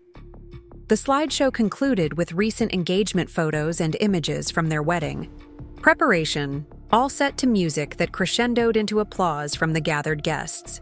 Claire stood to accept congratulations on the beautiful presentation, beaming with happiness and pride at what everyone assumed was a touching tribute to her love story. But I knew the truth, that this romantic narrative had been carefully constructed through digital manipulation and selective editing to create a version of reality that served Claire's current needs. The sister who had supported her through divorce, helped plan her engagement party, and contributed to countless celebrations had been systematically erased to make room for a cleaner, more socially acceptable story. As guests returned to their conversations and the band prepared to begin the dancing portion of the evening, I found myself questioning everything I thought I knew about my relationship with Claire. This level of deliberate exclusion and historical revision suggested a deeper problem than just wedding day stress or social awkwardness. This was someone who felt comfortable treating me as disposable, someone whose presence could be edited out when it became inconvenient or didn't fit the desired narrative. The realization was devastating, but also clarifying. I'd been trying to understand Claire's behavior through the lens of someone who occasionally made selfish choices under stress. But the evidence suggested something more troubling, a fundamental lack of respect for my value as a person and family member. The systematic editing of photos wasn't an oversight or moment of poor judgment. It was a calculated decision to erase me from her story because acknowledging my contributions didn't serve her current narrative. Sitting at that corner table, watching guests dance to music played by the band I'd hired, I began to see patterns in Claire's behavior that I'd previously dismissed or rationalized away. Growing up, she'd often taken credit for my ideas or accomplishments when it was convenient, presenting my suggestions as her own insights or my hard work as collaborative efforts where she'd played the leading role. I'd chalked it up to typical sibling dynamics or her natural confidence. But now I wondered if there had always been this element of taking what she wanted without regard for how it affected me. The way she'd handled my support during her divorce suddenly looked different, too. When I'd driven to Charlotte to help her through the crisis, staying for days to provide emotional support and practical assistance, she'd been grateful and affectionate. But as soon as she'd stabilized and no longer needed my help, I'd become dispensable again, someone whose needs and plans could be sacrificed for her convenience. Marcus had been watching me process these realizations, and he reached under the table to squeeze my hand gently. "We can leave whenever you want," he said quietly. "You don't owe anyone here anything, including staying until the end." But something was keeping me in that chair. Some need to see how far this would go and what other revelations might emerge. Part of me was still hoping that Claire would acknowledge what she'd done, maybe pull me aside for a private conversation, where she'd express gratitude for my sacrifice and regret for how she'd handled the situation. Another part of me was beginning to understand that such an acknowledgement would never come, and I needed to witness that reality fully before I could figure out how to move forward. The band had transitioned into their dancing repertoire, and couples were beginning to fill the floor for slow songs and upbeat numbers that got multiple generations moving together. The dance floor was positioned perfectly to catch the light from the chandelier above, creating a romantic atmosphere that was exactly what I'd envisioned for my own reception. Claire and Derek took the floor for their first dance, moving together, to a song that I recognized as one of the options Marcus and I had discussed for our own special moment. They looked elegant and practiced, clearly having taken lessons to prepare for this moment, and the guests gathered around the dance floor to watch and take photos. The image they presented was picture perfect, the kind of moment that would look beautiful in wedding albums and social media posts for years to come. But watching them dance, I found myself thinking about the marriage they were celebrating rather than the wedding itself. Derek had cheated on Claire, abandoned her during a vulnerable time, and only returned when reconciliation served his business interests. Claire had stolen my wedding plans and systematically erased me from her life story. They were celebrating a union built on betrayal and deception, wrapped in the elegant details I'd spent months planning for a relationship based on genuine love and commitment. The contrast made me appreciate Marcus even more deeply. He'd supported me through this entire ordeal, without once suggesting that I should just accept Claire's behavior or prioritize family harmony over my own dignity. He'd been angry on my behalf when I was too hurt to feel anger, and he'd offered practical solutions when I was too overwhelmed to think clearly. Most importantly, he'd never made me feel like my pain was an overreaction, or that I should be grateful for whatever scraps of consideration Claire chose to offer. As the evening progressed and more guests joined the dancing, I noticed that several people were approaching our corner table to introduce themselves or make conversation. Word had apparently spread that I was Claire's sister, and people were curious about the family dynamics, or simply being polite by acknowledging the bride's relatives. One woman, elegantly dressed and clearly part of Claire's Charlotte social circle, sat down next to me during a brief break in the music. "You must be so proud," she said with a bright smile. "Claire told us all about how you helped make this wedding possible. Such a generous sister, letting her use all your vendor connections and planning expertise." The comment revealed another layer of Claire's narrative construction. Not only had she taken my wedding plans, but she was telling people that I'd voluntarily contributed my professional skills and industry connections to help her create this celebration. She was getting credit for the beautiful execution while I was being portrayed as the helpful sister who'd provided support behind the scenes. "Claire has always been resourceful," I replied, using the same careful phrasing I'd employed earlier. But internally, I was marveling at how thoroughly Claire had managed to reframe the situation to her advantage. In her version of events, I was a willing collaborator rather than a victim of theft, someone who'd chosen to prioritize her happiness over my own wedding plans. The woman continued chatting about the wedding details, praising specific elements that I'd personally selected and negotiated. The floral arrangements were obviously expensive, but so worth it for the impact. The catering was clearly from someone high-end, not the usual wedding food. The band was perfect for this kind of sophisticated crowd. Every compliment was a reminder of months of my work and planning that had been appropriated without acknowledgement or compensation. When she finally moved on to socialize with other guests, Marcus leaned over and said, "You realize she's going to build her entire reputation as a hostess on your work, don't you? Every time someone compliments her on this wedding, she's going to accept the praise as though she earned it." The prediction felt entirely accurate and deeply unfair. Claire would spend years receiving social credit for planning such a beautiful and sophisticated wedding, while I would remain anonymous and uncompensated for the actual work involved. My professional reputation in the event planning industry wouldn't benefit from this successful execution of my vision, and my personal satisfaction from creating something beautiful had been completely eliminated by the circumstances. As the evening moved toward its conclusion, I found myself observing the guests and wondering how many of them knew the real story behind the wedding they were enjoying. Did Derek's business associates understand that their host had reconciled with his wife primarily for financial and social reasons rather than love? Did Claire's friends realize that the beautiful celebration they were photographing and posting about had been created through the appropriation of someone else's plans and dreams? The wedding industry in our area was relatively small and interconnected, and I knew that some of the vendors working the event were aware of the unusual circumstances behind Claire's last-minute takeover of my contracts.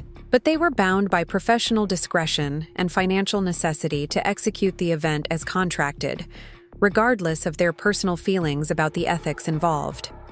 Maria, the venue coordinator who'd worked with me for months on planning. Details had been notably formal and distant during the few interactions we'd had throughout the evening. I suspected she felt uncomfortable about the situation, but was powerless to address it without jeopardizing her professional relationships and the venue's reputation. The photographer, someone I'd met with several times to discuss shot lists and special moments to capture, had been politely professional, but hadn't approached me for any of the family photos that might typically include the bride's sister. Whether this was intentional exclusion or simply following Claire's instructions, the result was the same. I would have no photographic record of my presence at what should have been my own wedding day. Part 4. The moment everything crystallized. The evening was winding down, with many of the older guests beginning to gather their belongings and say their goodbyes. The dancing had continued with enthusiasm, but the energy was starting to shift toward the conclusion of the celebration. Marcus and I had been discussing whether to leave early when Claire approached our table, champagne flute in hand and looking flushed with happiness and perhaps a bit too much alcohol. "Emma," she said brightly, as though she'd just noticed. I was there despite having seen me throughout the evening. "I'm so glad you could make it. Isn't everything just perfect?" She gestured broadly toward the ballroom, taking in the elegant decorations, the dancing guests, and the overall atmosphere of sophisticated celebration. "It's beautiful," I said truthfully, because despite everything, the execution of my plans had been flawless. "You must be very happy." "I am," Claire said, settling into an empty chair at our table without being invited. "Derek and I were just talking about how this feels like the wedding we should have had the first time. Everything is so much more elegant and sophisticated than what we did before. More adult, you know?" The comment stung because it implied that the planning and taste level represented an upgrade from their previous celebration, when in reality it represented my aesthetic choices and vision rather than any evolution in Claire's sophistication. But I managed to keep my expression neutral and made some polite response about the importance of the couple being happy with their celebration. "And Marcus," Claire continued, turning toward my fiancé with a smile that seemed slightly forced. "Thank you for being so understanding about the timing. I know this whole situation has been unusual." She paused, seeming to search for the right words. "Derek and I really appreciate your flexibility." Marcus's response was polite but measured. "I hope you have a very happy marriage, Claire." His tone conveyed appropriate civility without any warmth or enthusiasm, which seemed to register with Claire as less than the enthusiastic support she'd been expecting. "You know," she said, her voice taking on a slightly different quality, "Derek was just asking about what you do for work. I told him you're involved in the court system somehow?" The question was phrased casually, but there was something probing about it that put me on alert. "I'm a municipal judge," Marcus replied simply. "Oh, that sounds interesting," Claire said, though her tone suggested she found it anything but interesting. "What kind of cases do you handle? Parking tickets? And things like that?" The dismissive way she characterized Marcus's work was both insulting and revealing. Municipal judges handled a wide range of important legal matters, from traffic violations and small claims to domestic violence cases, and preliminary hearings for more serious charges. Marcus's court dealt with issues that directly affected people's daily lives, and his decisions could have significant impacts on defendants' futures, financial situations, and freedom. Among other things, Marcus said, his tone remaining professional but with an edge that suggested he was aware of the slight. "Municipal courts handle quite a variety of legal matters." "I'm sure they do," Claire said with a laugh that sounded patronizing rather than genuinely amused. "Derek deals with much more complex legal issues in his business, of course. Real estate law, corporate contracts, that sort of thing. But every level of the legal system serves its purpose, I suppose." The comparison was clearly intended to establish Derek's superiority over Marcus in terms of professional importance and social status. Claire was essentially saying that while Marcus's job might be necessary, It was certainly less significant or impressive than her husband's business dealings. I felt heat rising in my cheeks, both from embarrassment at my sister's rudeness and anger at her casual dismissal of Marcus's important work. Municipal judges were appointed positions that required extensive legal education, judicial experience, and community respect.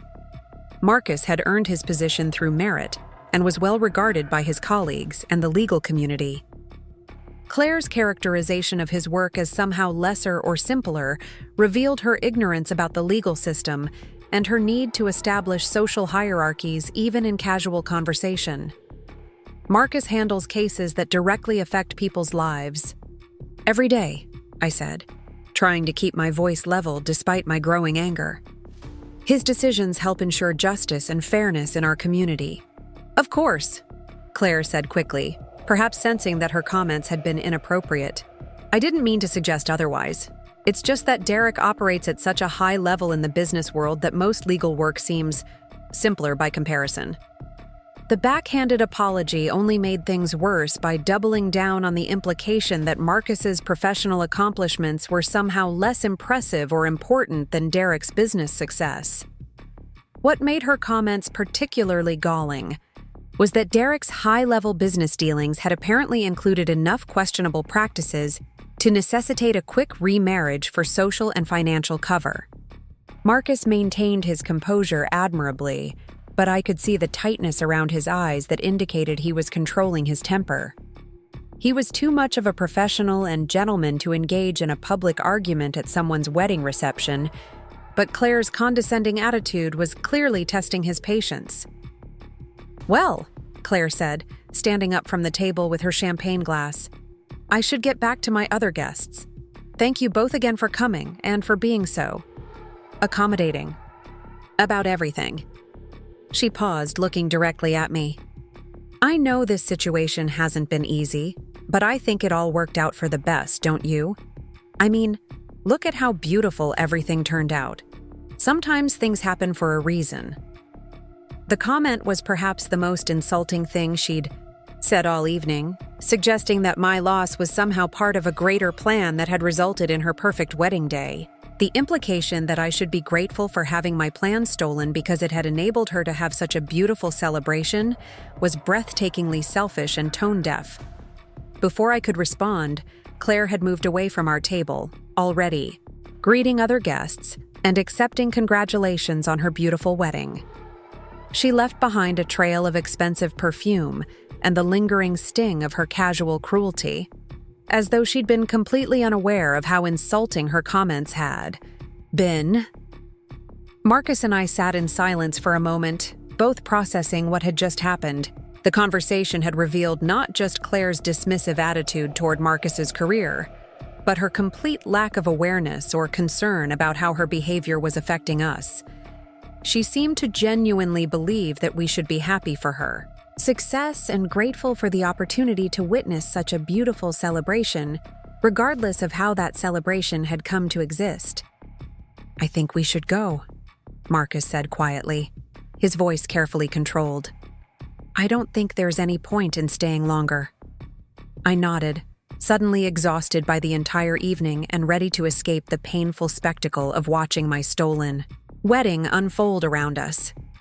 We gathered our belongings and prepared to leave, but as we were standing up from the table, Derek himself appeared, slightly unsteady from celebrating and clearly in an expansive social mood. "Emma, Marcus," he said with the overly friendly tone of someone who'd been drinking steadily throughout the evening. "Thanks for coming tonight. Beautiful wedding, isn't it?" He gestured broadly toward the ballroom, taking obvious pride in the elegant celebration surrounding us. "Congratulations," I said politely, because there was nothing else appropriate to say to a groom at his own wedding reception. "You know," Derek continued, "Claire told me all about how you helped make this possible. Very generous of you, giving up your own wedding plans so we could have our day. That's real family loyalty right there." The comment revealed that Derek was fully aware of how they'd acquired their wedding plans and vendors, but he'd apparently accepted Claire's narrative, that I'd willingly sacrificed my celebration for their benefit. Whether he genuinely believed this version of events or was simply choosing to accept it because it was convenient, his casual appropriation of my generosity was almost as offensive as Claire's theft of my plans. Claire is very determined. When she sets her mind to something, I replied, choosing my words carefully to avoid creating a scene while still hinting at the truth of the situation. That she is, Derek agreed with a laugh that suggested he found this quality admirable rather than problematic. She knows what she wants and she goes after it. That's one of the things I love about her. No hesitation, no second-guessing herself. She sees an opportunity and she takes it. The characterization of Claire's theft as simply being decisive and opportunistic was deeply revealing about Derek's own moral framework. In his worldview, taking what you wanted was apparently admirable as long as you did it with confidence and without apologies. The fact that other people might be hurt by such actions didn't seem to factor into his assessment of the behavior. Well, Derek continued, I just wanted to thank you personally for everything you did to make this possible. Claire said you were incredibly gracious about the whole situation, and that means a lot to both of us. He extended his hand toward Marcus. And congratulations to you too, man. Claire tells me you're some kind of judge? That's impressive. Small town stuff, but still, good for you. The casual dismissal of Marcus's career was delivered with the same condescending tone Claire had used, suggesting that they'd discussed and agreed upon this characterization of his professional accomplishments. The implication that municipal court work was small-town stuff revealed their shared attitude that anything outside their Charlotte business and social circles was inherently less important or impressive. Marcus shook Derek's hand with professional courtesy, but his response was notably cool. Thank you. I hope you both have a very happy marriage. Oh, we will, Derek said confidently. This time around, we're doing everything right.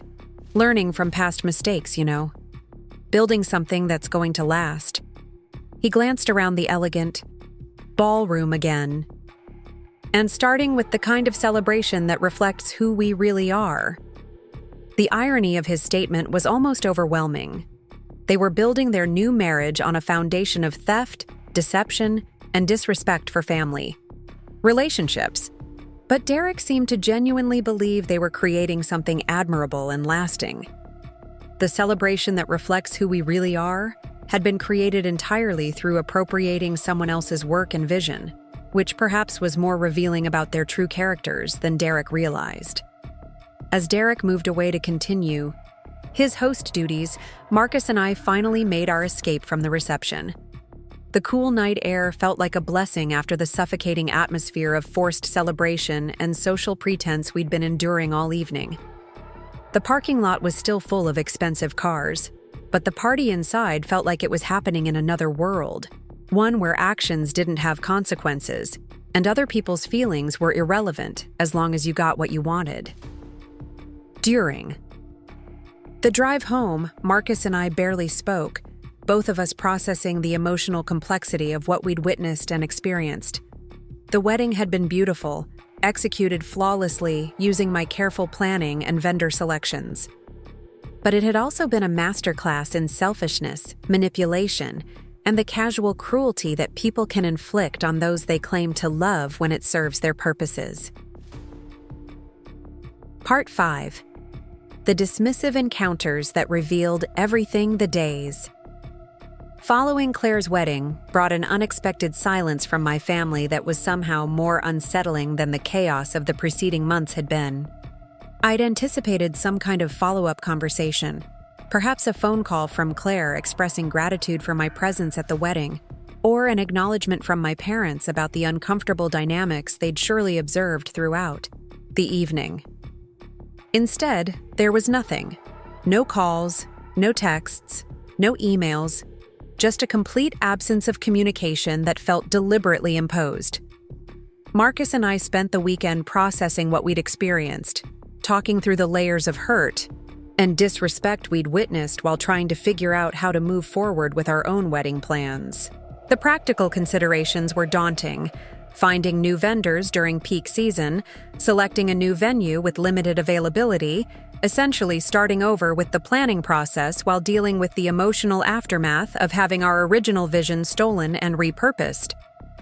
But beyond the logistical challenges, we were both struggling with the deeper implications of what had happened. The casual cruelty Claire and Derek had displayed toward Marcus, their dismissive attitude about his career, and their apparent belief that they were entitled to take whatever they wanted without consequence, had revealed something fundamental about their characters that couldn't be ignored or rationalized away. On Monday morning, I was attempting to focus on work when my phone rang with a call from my mother.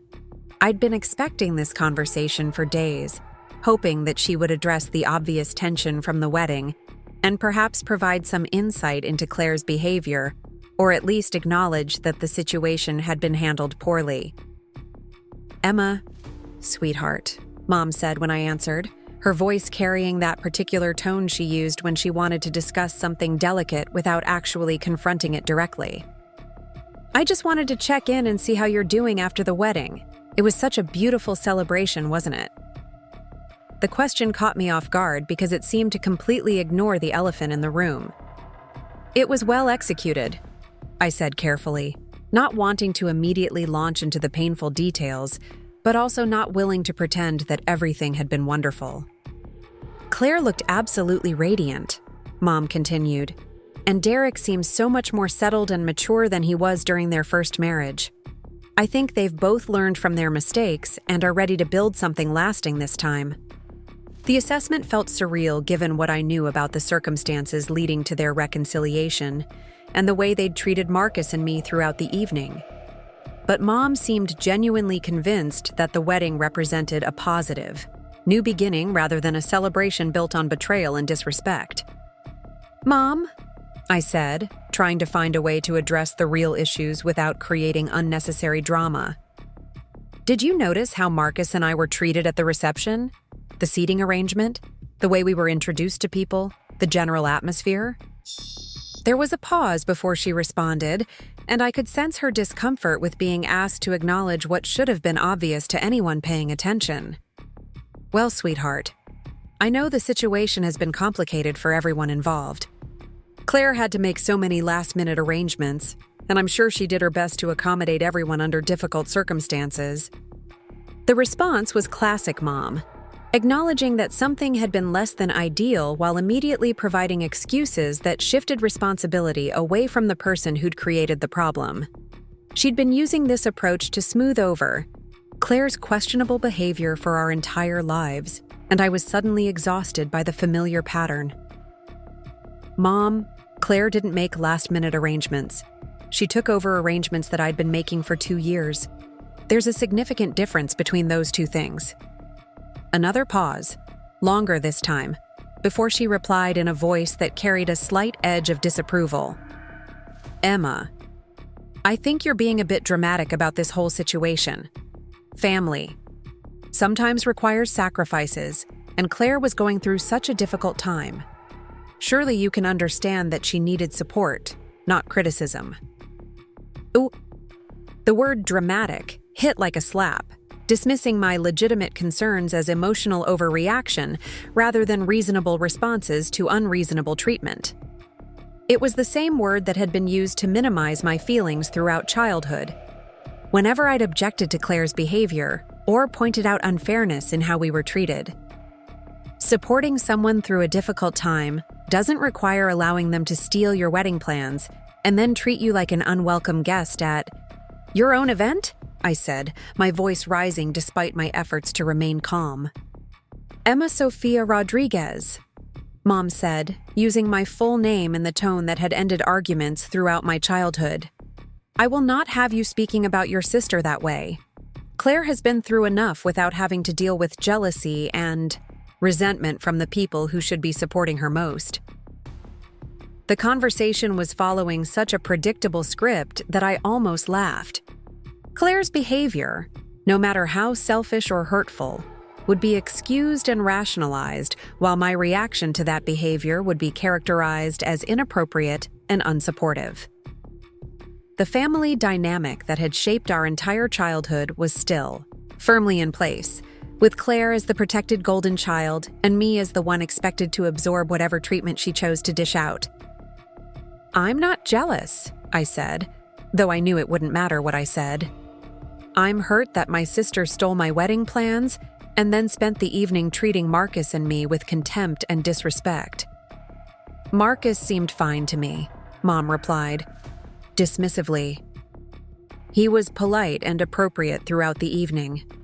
I don't understand why you're creating problems that don't exist." The gaslighting was so blatant that it took my breath away. Mom had been present for at least some of the condescending comments about Marcus's career, had witnessed the seating arrangements that relegated us to the worst table in the room, had seen how we were treated throughout the evening.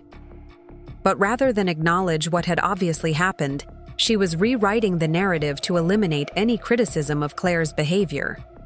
"Did you not hear Claire and Derek talking about Marcus's job like it was some kind of minor civil service position?" I asked, genuinely curious whether she'd missed those interactions or was simply choosing to ignore them. "I heard them making conversation about different career paths," Mom said. "Derek operates in a very high-level business environment, so it's natural that other types of work might seem different to him. That doesn't mean he was being disrespectful." The mental gymnastics required to reframe Derek's condescending comments as innocent career discussion was impressive in its complete departure from reality. But it revealed the depth of investment Mom had in maintaining the family narrative, where Claire could do no wrong and any problems were the result of other people's oversensitivity or misunderstanding.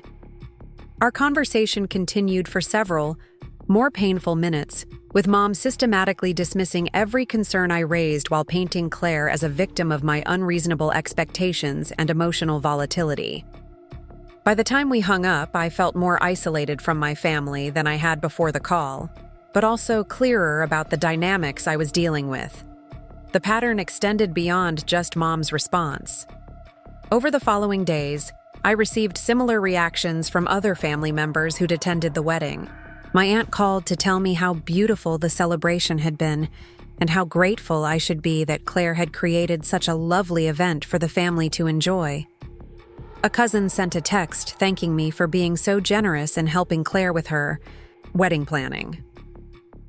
Derek's uncle approached me at the grocery store to compliment Claire's excellent taste and organizational skills. Each interaction revealed how thoroughly Claire had controlled the narrative about the wedding's origins and my role in its creation. She'd managed to present herself as the grateful recipient of my voluntary assistance, rather than someone who'd stolen my plans and vendors through deception. My sacrifice was being portrayed as willing generosity, and my hurt feelings were being dismissed as poor sportsmanship. The social media aftermath was particularly difficult to witness. Claire's friends and Derek's business associates posted dozens of photos from the wedding, all of them praising the elegant venue, sophisticated catering, and flawless execution. The hashtag for the wedding continued trending locally, with people using it to share their own photos and comment on various aspects of the celebration.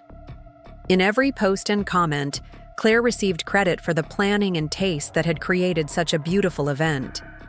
She was being celebrated as a talented hostess who'd managed to organize an elegant wedding on short notice, someone with excellent aesthetic judgment and impressive vendor relationships. My months of research, planning, and coordination remained completely invisible while Claire built social capital on my work. The professional implications were particularly frustrating. Several potential clients had apparently heard about the wedding and were interested in working with whoever had planned such a successful event. But since Claire was being credited with the planning, those inquiries were going to her rather than to me. She was potentially building a side business in event planning based entirely on my work and reputation, while I received no benefit from the successful execution of my vision. Marcus had been watching me struggle with these ongoing revelations and the family's response to our concerns. His anger on my behalf had evolved into something more focused and strategic, and I could see him processing the situation with the same analytical approach he brought to legal cases in his courtroom. "Emma," he said one evening as we were discussing whether to attempt another conversation with my parents, "I need you to understand something important. This isn't about wedding planning or vendor contracts or even family dynamics. This is about respect and boundaries and what you're willing to accept in your relationships." The observation was characteristically direct and insightful. Marcus had a way of cutting through emotional complexity to identify the core issues that needed to be addressed, and he was right that the wedding theft was ultimately about much larger questions of how people treat each other. "Your family has made it clear that Claire's wants will always take priority over your needs," he continued, "and they've made it equally clear that they expect you to accept this dynamic without complaint or resistance. The question is whether you're willing to continue participating in relationships based on those terms." The conversation forced me to confront realities I'd been avoiding about my family relationships and the patterns that had shaped them for decades. Claire's behavior during the wedding crisis hadn't been an aberration. It was the logical extension of dynamics that had been in place since childhood, where her needs and desires were consistently prioritized over mine and my objections to unfair treatment were dismissed as inappropriate or oversensitive. But understanding the pattern didn't make it less painful or easier to navigate. These were people I loved, family relationships that had shaped my identity and provided emotional support throughout my life. The prospect of fundamentally changing or ending those relationships felt overwhelming, even when the alternative was continuing to accept treatment that was clearly damaging to my well-being and self-respect. What I didn't realize yet was that Claire and Derek's treatment of Marcus during the wedding would soon have consequences that neither of them had anticipated. Their casual dismissal of his career and their condescending attitude about his professional accomplishments would soon prove to be one of the most costly mistakes they'd ever made. Sometimes the people you underestimate turn out to hold more power than you ever imagined, and sometimes karma arrives wearing judicial robes. Marcus and I decided to elope 3 months after Claire's wedding, exchanging vows in a simple ceremony at the Biltmore Gardens with just 2 witnesses and a photographer who specialized in intimate celebrations. The contrast with what our original wedding was supposed to be couldn't have been more stark. But standing there among the autumn flowers with the man I loved, I felt more genuine joy than I'd experienced in months.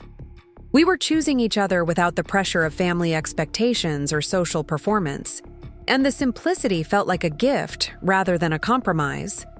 Our honeymoon was a week in Savannah, exploring historic architecture and eating incredible food while deliberately avoiding all social media and family communication.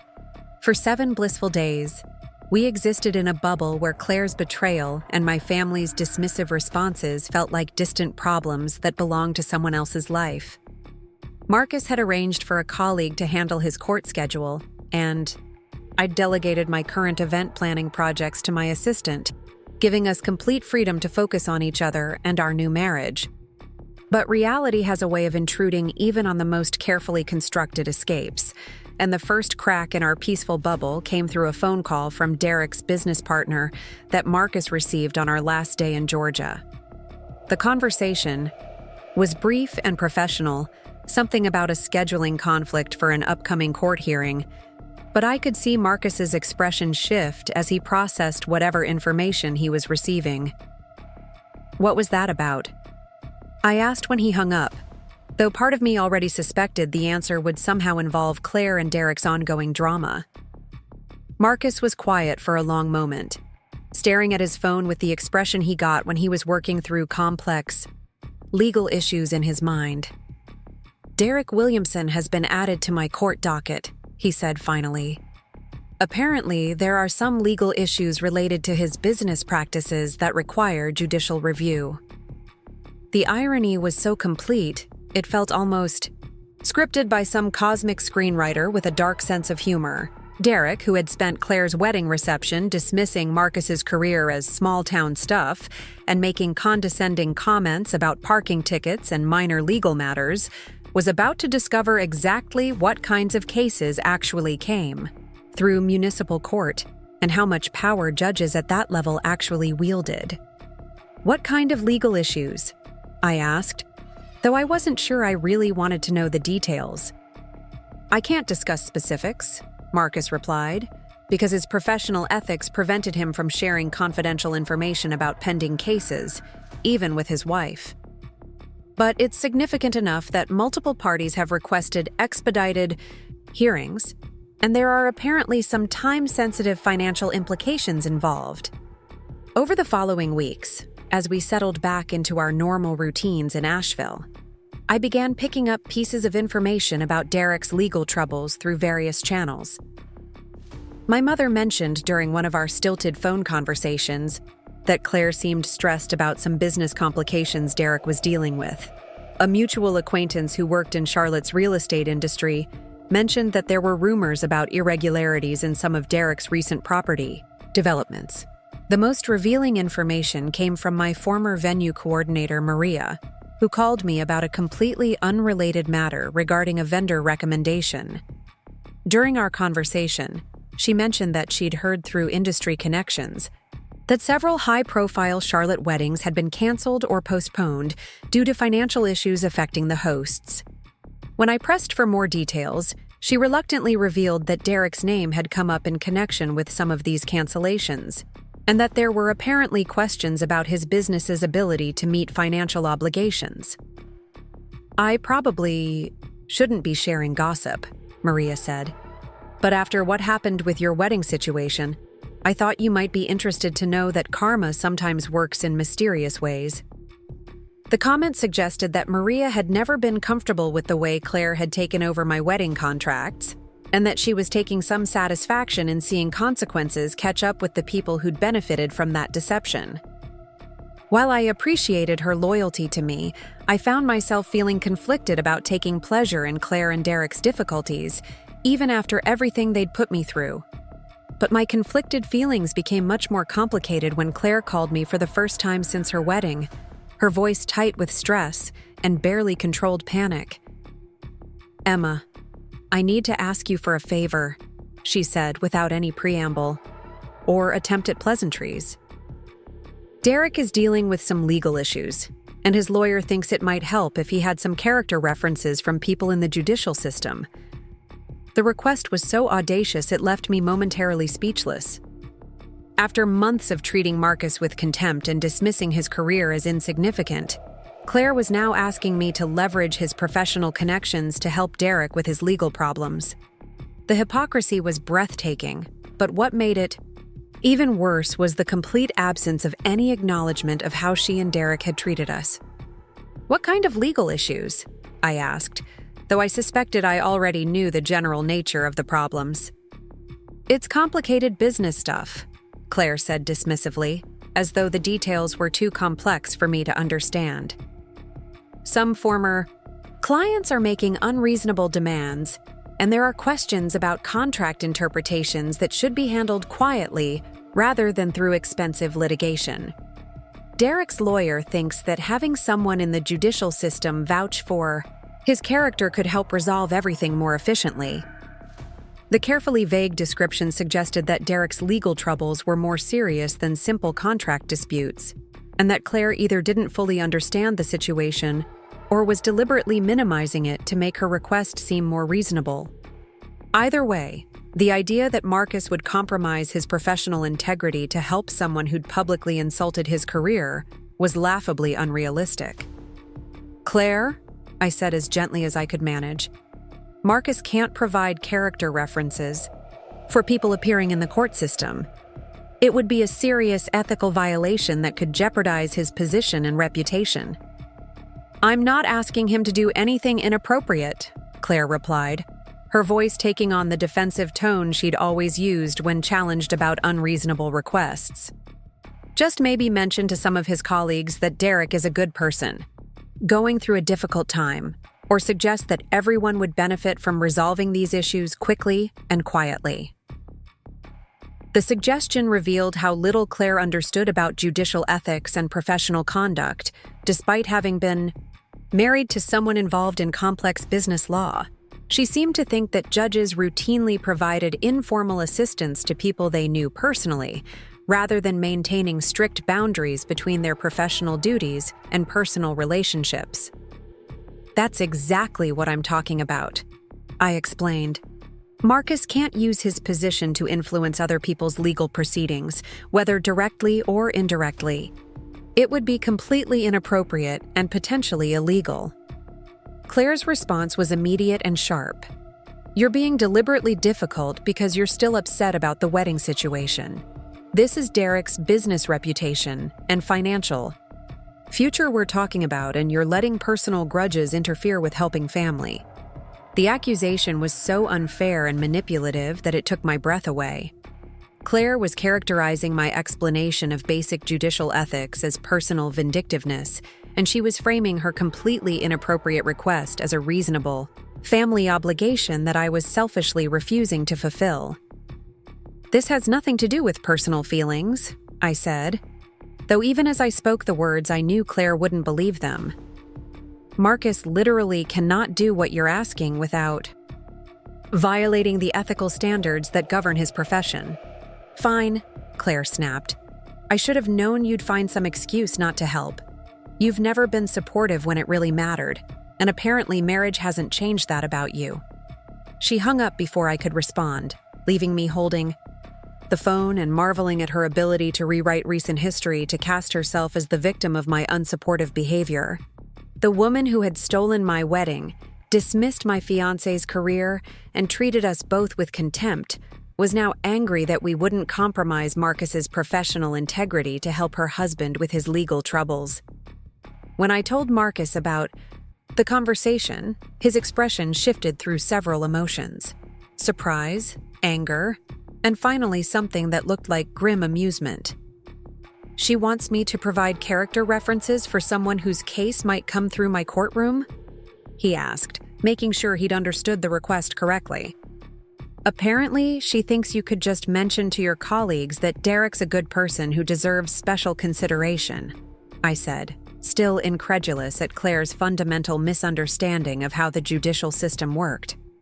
Marcus shook his head slowly.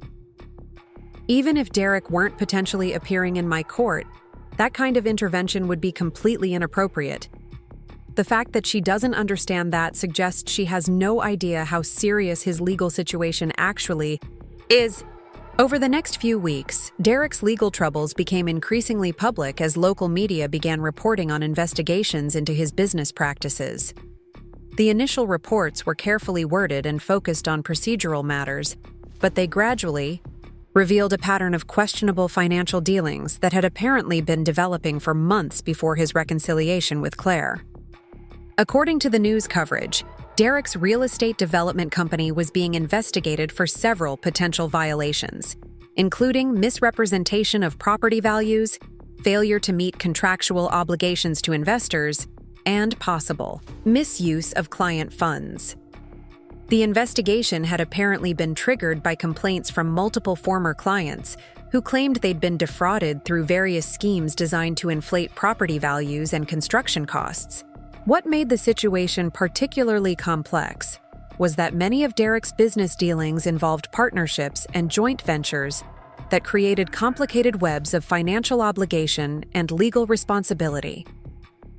Untangling the various claims and determining actual liability was apparently requiring extensive forensic accounting and legal analysis that could take months to complete. The media coverage also revealed that Derek's financial troubles had been developing long before his reconciliation with Claire, and that their remarriage had apparently been motivated at least partly by his need to restructure his assets and create legal protections against potential judgments.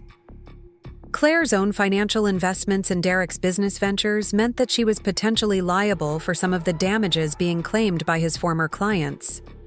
Reading about their legal and financial troubles in the local newspaper felt surreal, like discovering that people I knew personally had been living secret lives that bore no resemblance to the polished social media personas they presented to the world. The elegant wedding I'd attended just months earlier now looked like an expensive performance designed to project stability and success while hiding serious underlying problems. But the most significant development came when Marcus received formal notification that Derek's case had been assigned to his courtroom for preliminary hearings and procedural matters. The scheduling was apparently due to standard rotation procedures rather than any deliberate assignment, but the coincidence felt like something out of a dramatic television series. "Can you handle the case ethically?" I asked, because I knew that judges routinely recused themselves from cases where they had personal connections to the parties involved. "There's no direct conflict," Marcus explained. "Derek and Claire are your family, not mine, and my professional interactions with them have been minimal and purely social. The ethical guidelines don't require recusal for distant personal connections, especially when the judge can maintain objectivity and follow proper legal procedures." The irony of the situation was almost overwhelming. Derek, who had spent Claire's wedding reception making condescending comments about Marcus's small-town judicial position and suggesting that his work involved nothing more important than traffic violations, was about to discover that municipal judges actually handled serious legal matters with significant financial and personal consequences. Marcus would be reviewing evidence about Derek's business practices, making decisions about bail and pretrial procedures, and potentially determining whether there was sufficient cause to move forward with more serious charges. The man who'd dismissed Marcus's career as unimportant was about to have his freedom and financial future decided by the very judge he'd insulted. When the first hearing date was scheduled, I found myself in the strange position of having inside knowledge about a legal proceeding involving my sister and brother-in-law while being completely unable to discuss it with anyone or take any action. That might influence the outcome. Marcus maintained strict professional boundaries about the case, sharing no details about the evidence or his judicial decisions, and I respected those boundaries even though my curiosity about the proceedings was intense. Claire called me the night before Derek's first court appearance, her voice shaking with what sounded like genuine fear. "Emma, I just found out that Marcus is the judge assigned to Derek's case. There has to be some kind of mistake or conflict of interest that requires a different judge." "Marcus doesn't have any conflicts that would require recusal," I said, though I understood her panic about having her husband's legal fate decided by someone she'd recently insulted and dismissed. "But he must hate Derek after everything that happened," Claire said, apparently forgetting that everything that happened consisted primarily of her and Derek treating Marcus with contempt and condescension. "There's no way he can be objective about this." "Marcus is a professional," I replied. "He'll follow the law and make decisions based on evidence, not personal feelings." "You have to talk to him," Claire pleaded. "Explain that Derek didn't mean anything by those comments at the wedding. He was just nervous and maybe had too much to drink. Marcus has to understand that this case could destroy Derek's entire life." The conversation revealed how thoroughly Claire had misunderstood both Marcus's character and the judicial system in general. She seemed to think that judges made decisions based on personal relationships and social dynamics rather than legal standards and evidence. The idea that Marcus would compromise his professional integrity to either help or harm someone based on their personal interactions was completely foreign to his ethical framework. "I can't and won't discuss Derek's case with Marcus," I said, firmly. "And even if I tried, he wouldn't listen to anything that might compromise his ability to make impartial legal decisions." "So, you're just going to let your husband destroy my marriage out of spite?" Claire accused, her fear apparently transforming into anger as she realized I wasn't going to provide the intervention she wanted. "Marcus will make whatever decisions the law requires based on the evidence presented in court," I said.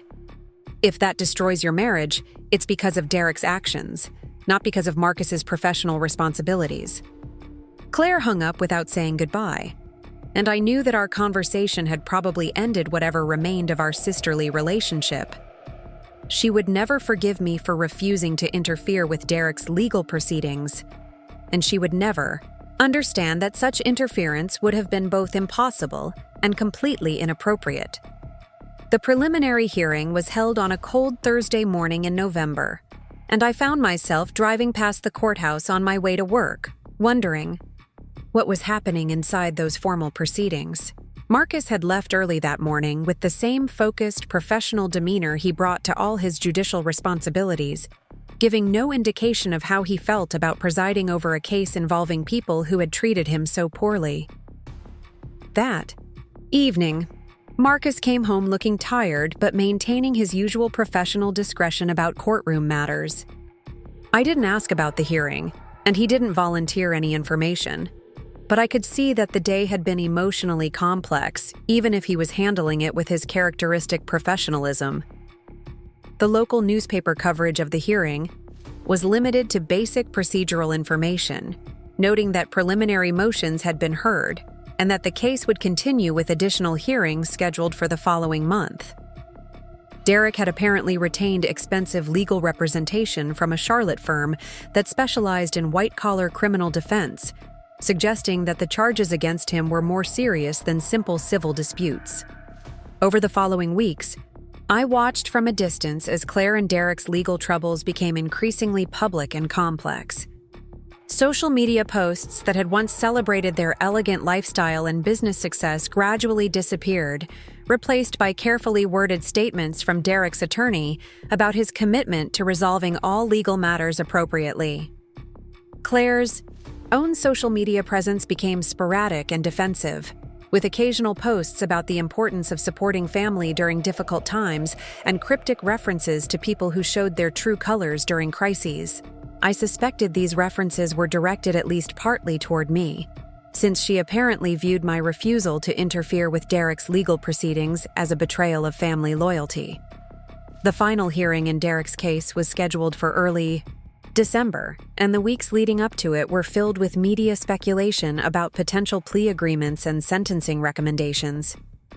The financial complexity of Derek's alleged crimes had apparently required extensive investigation and analysis, but the evidence seemed to support serious charges that could result in significant legal and financial consequences. Marcus maintained his professional discretion throughout the proceedings, never discussing the case details or his judicial decisions with me. But I could see the weight of the responsibility in his demeanor, the careful attention he was giving to ensuring that every aspect of the case was handled according to proper legal standards and ethical guidelines. When the final hearing concluded, Derek accepted a plea agreement that included restitution payments to his victims, community service, and probation supervision that would significantly restrict his business activities for several years. The EIBR sentence was substantial enough to effectively end his career in real estate development while stopping short of prison time that would have completely destroyed his life.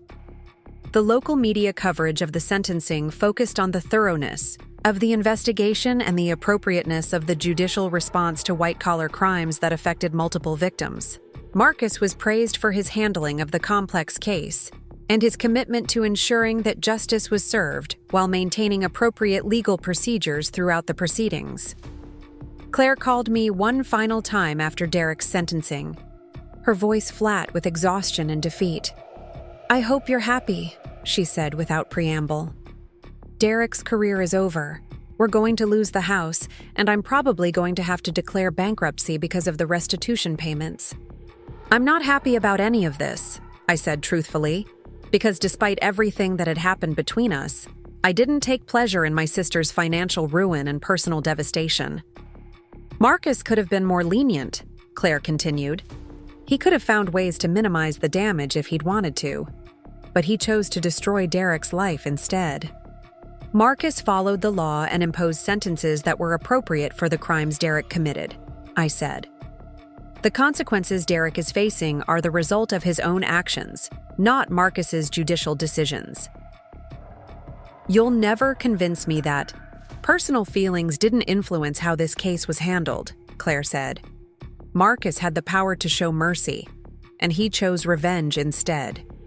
The conversation ended with Claire accusing me of enabling Marcus's vindictive behavior and me explaining, once again, that judges don't make decisions based on personal relationships. But I knew that Claire would never accept that Derek's legal troubles were the natural consequences of his own criminal behavior, rather than the result of Marcus's personal animosity.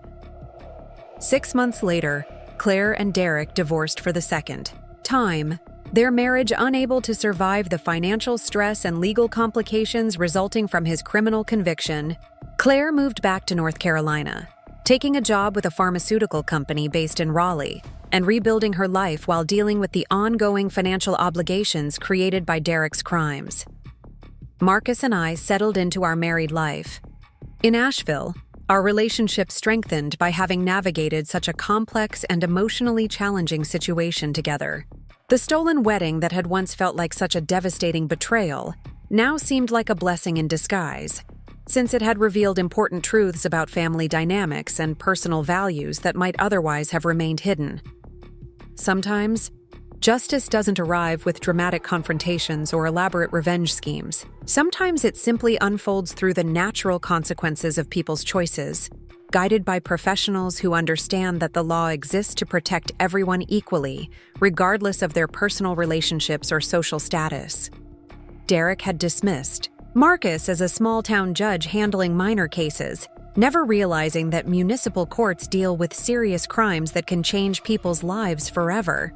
The man who'd spent an entire wedding reception making condescending comments about parking tickets and traffic violations discovered that judges at every level of the system have real power to hold people accountable for their actions.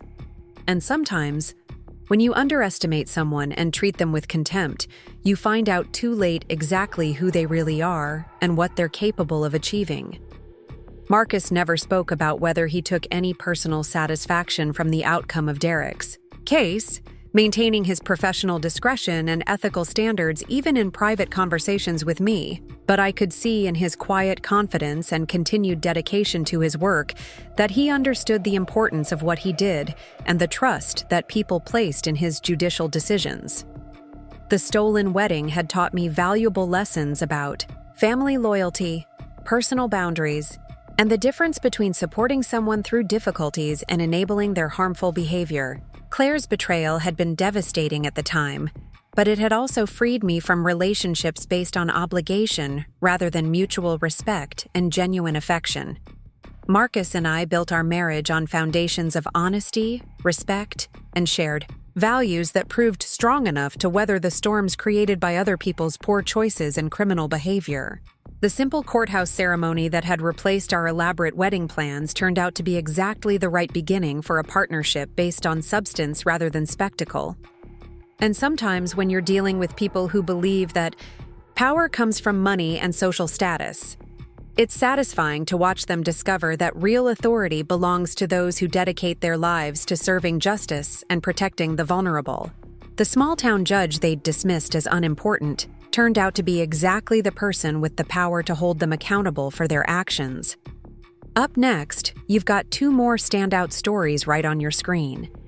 If this one hit the mark, you won't want to pass these up. Just click and check them out.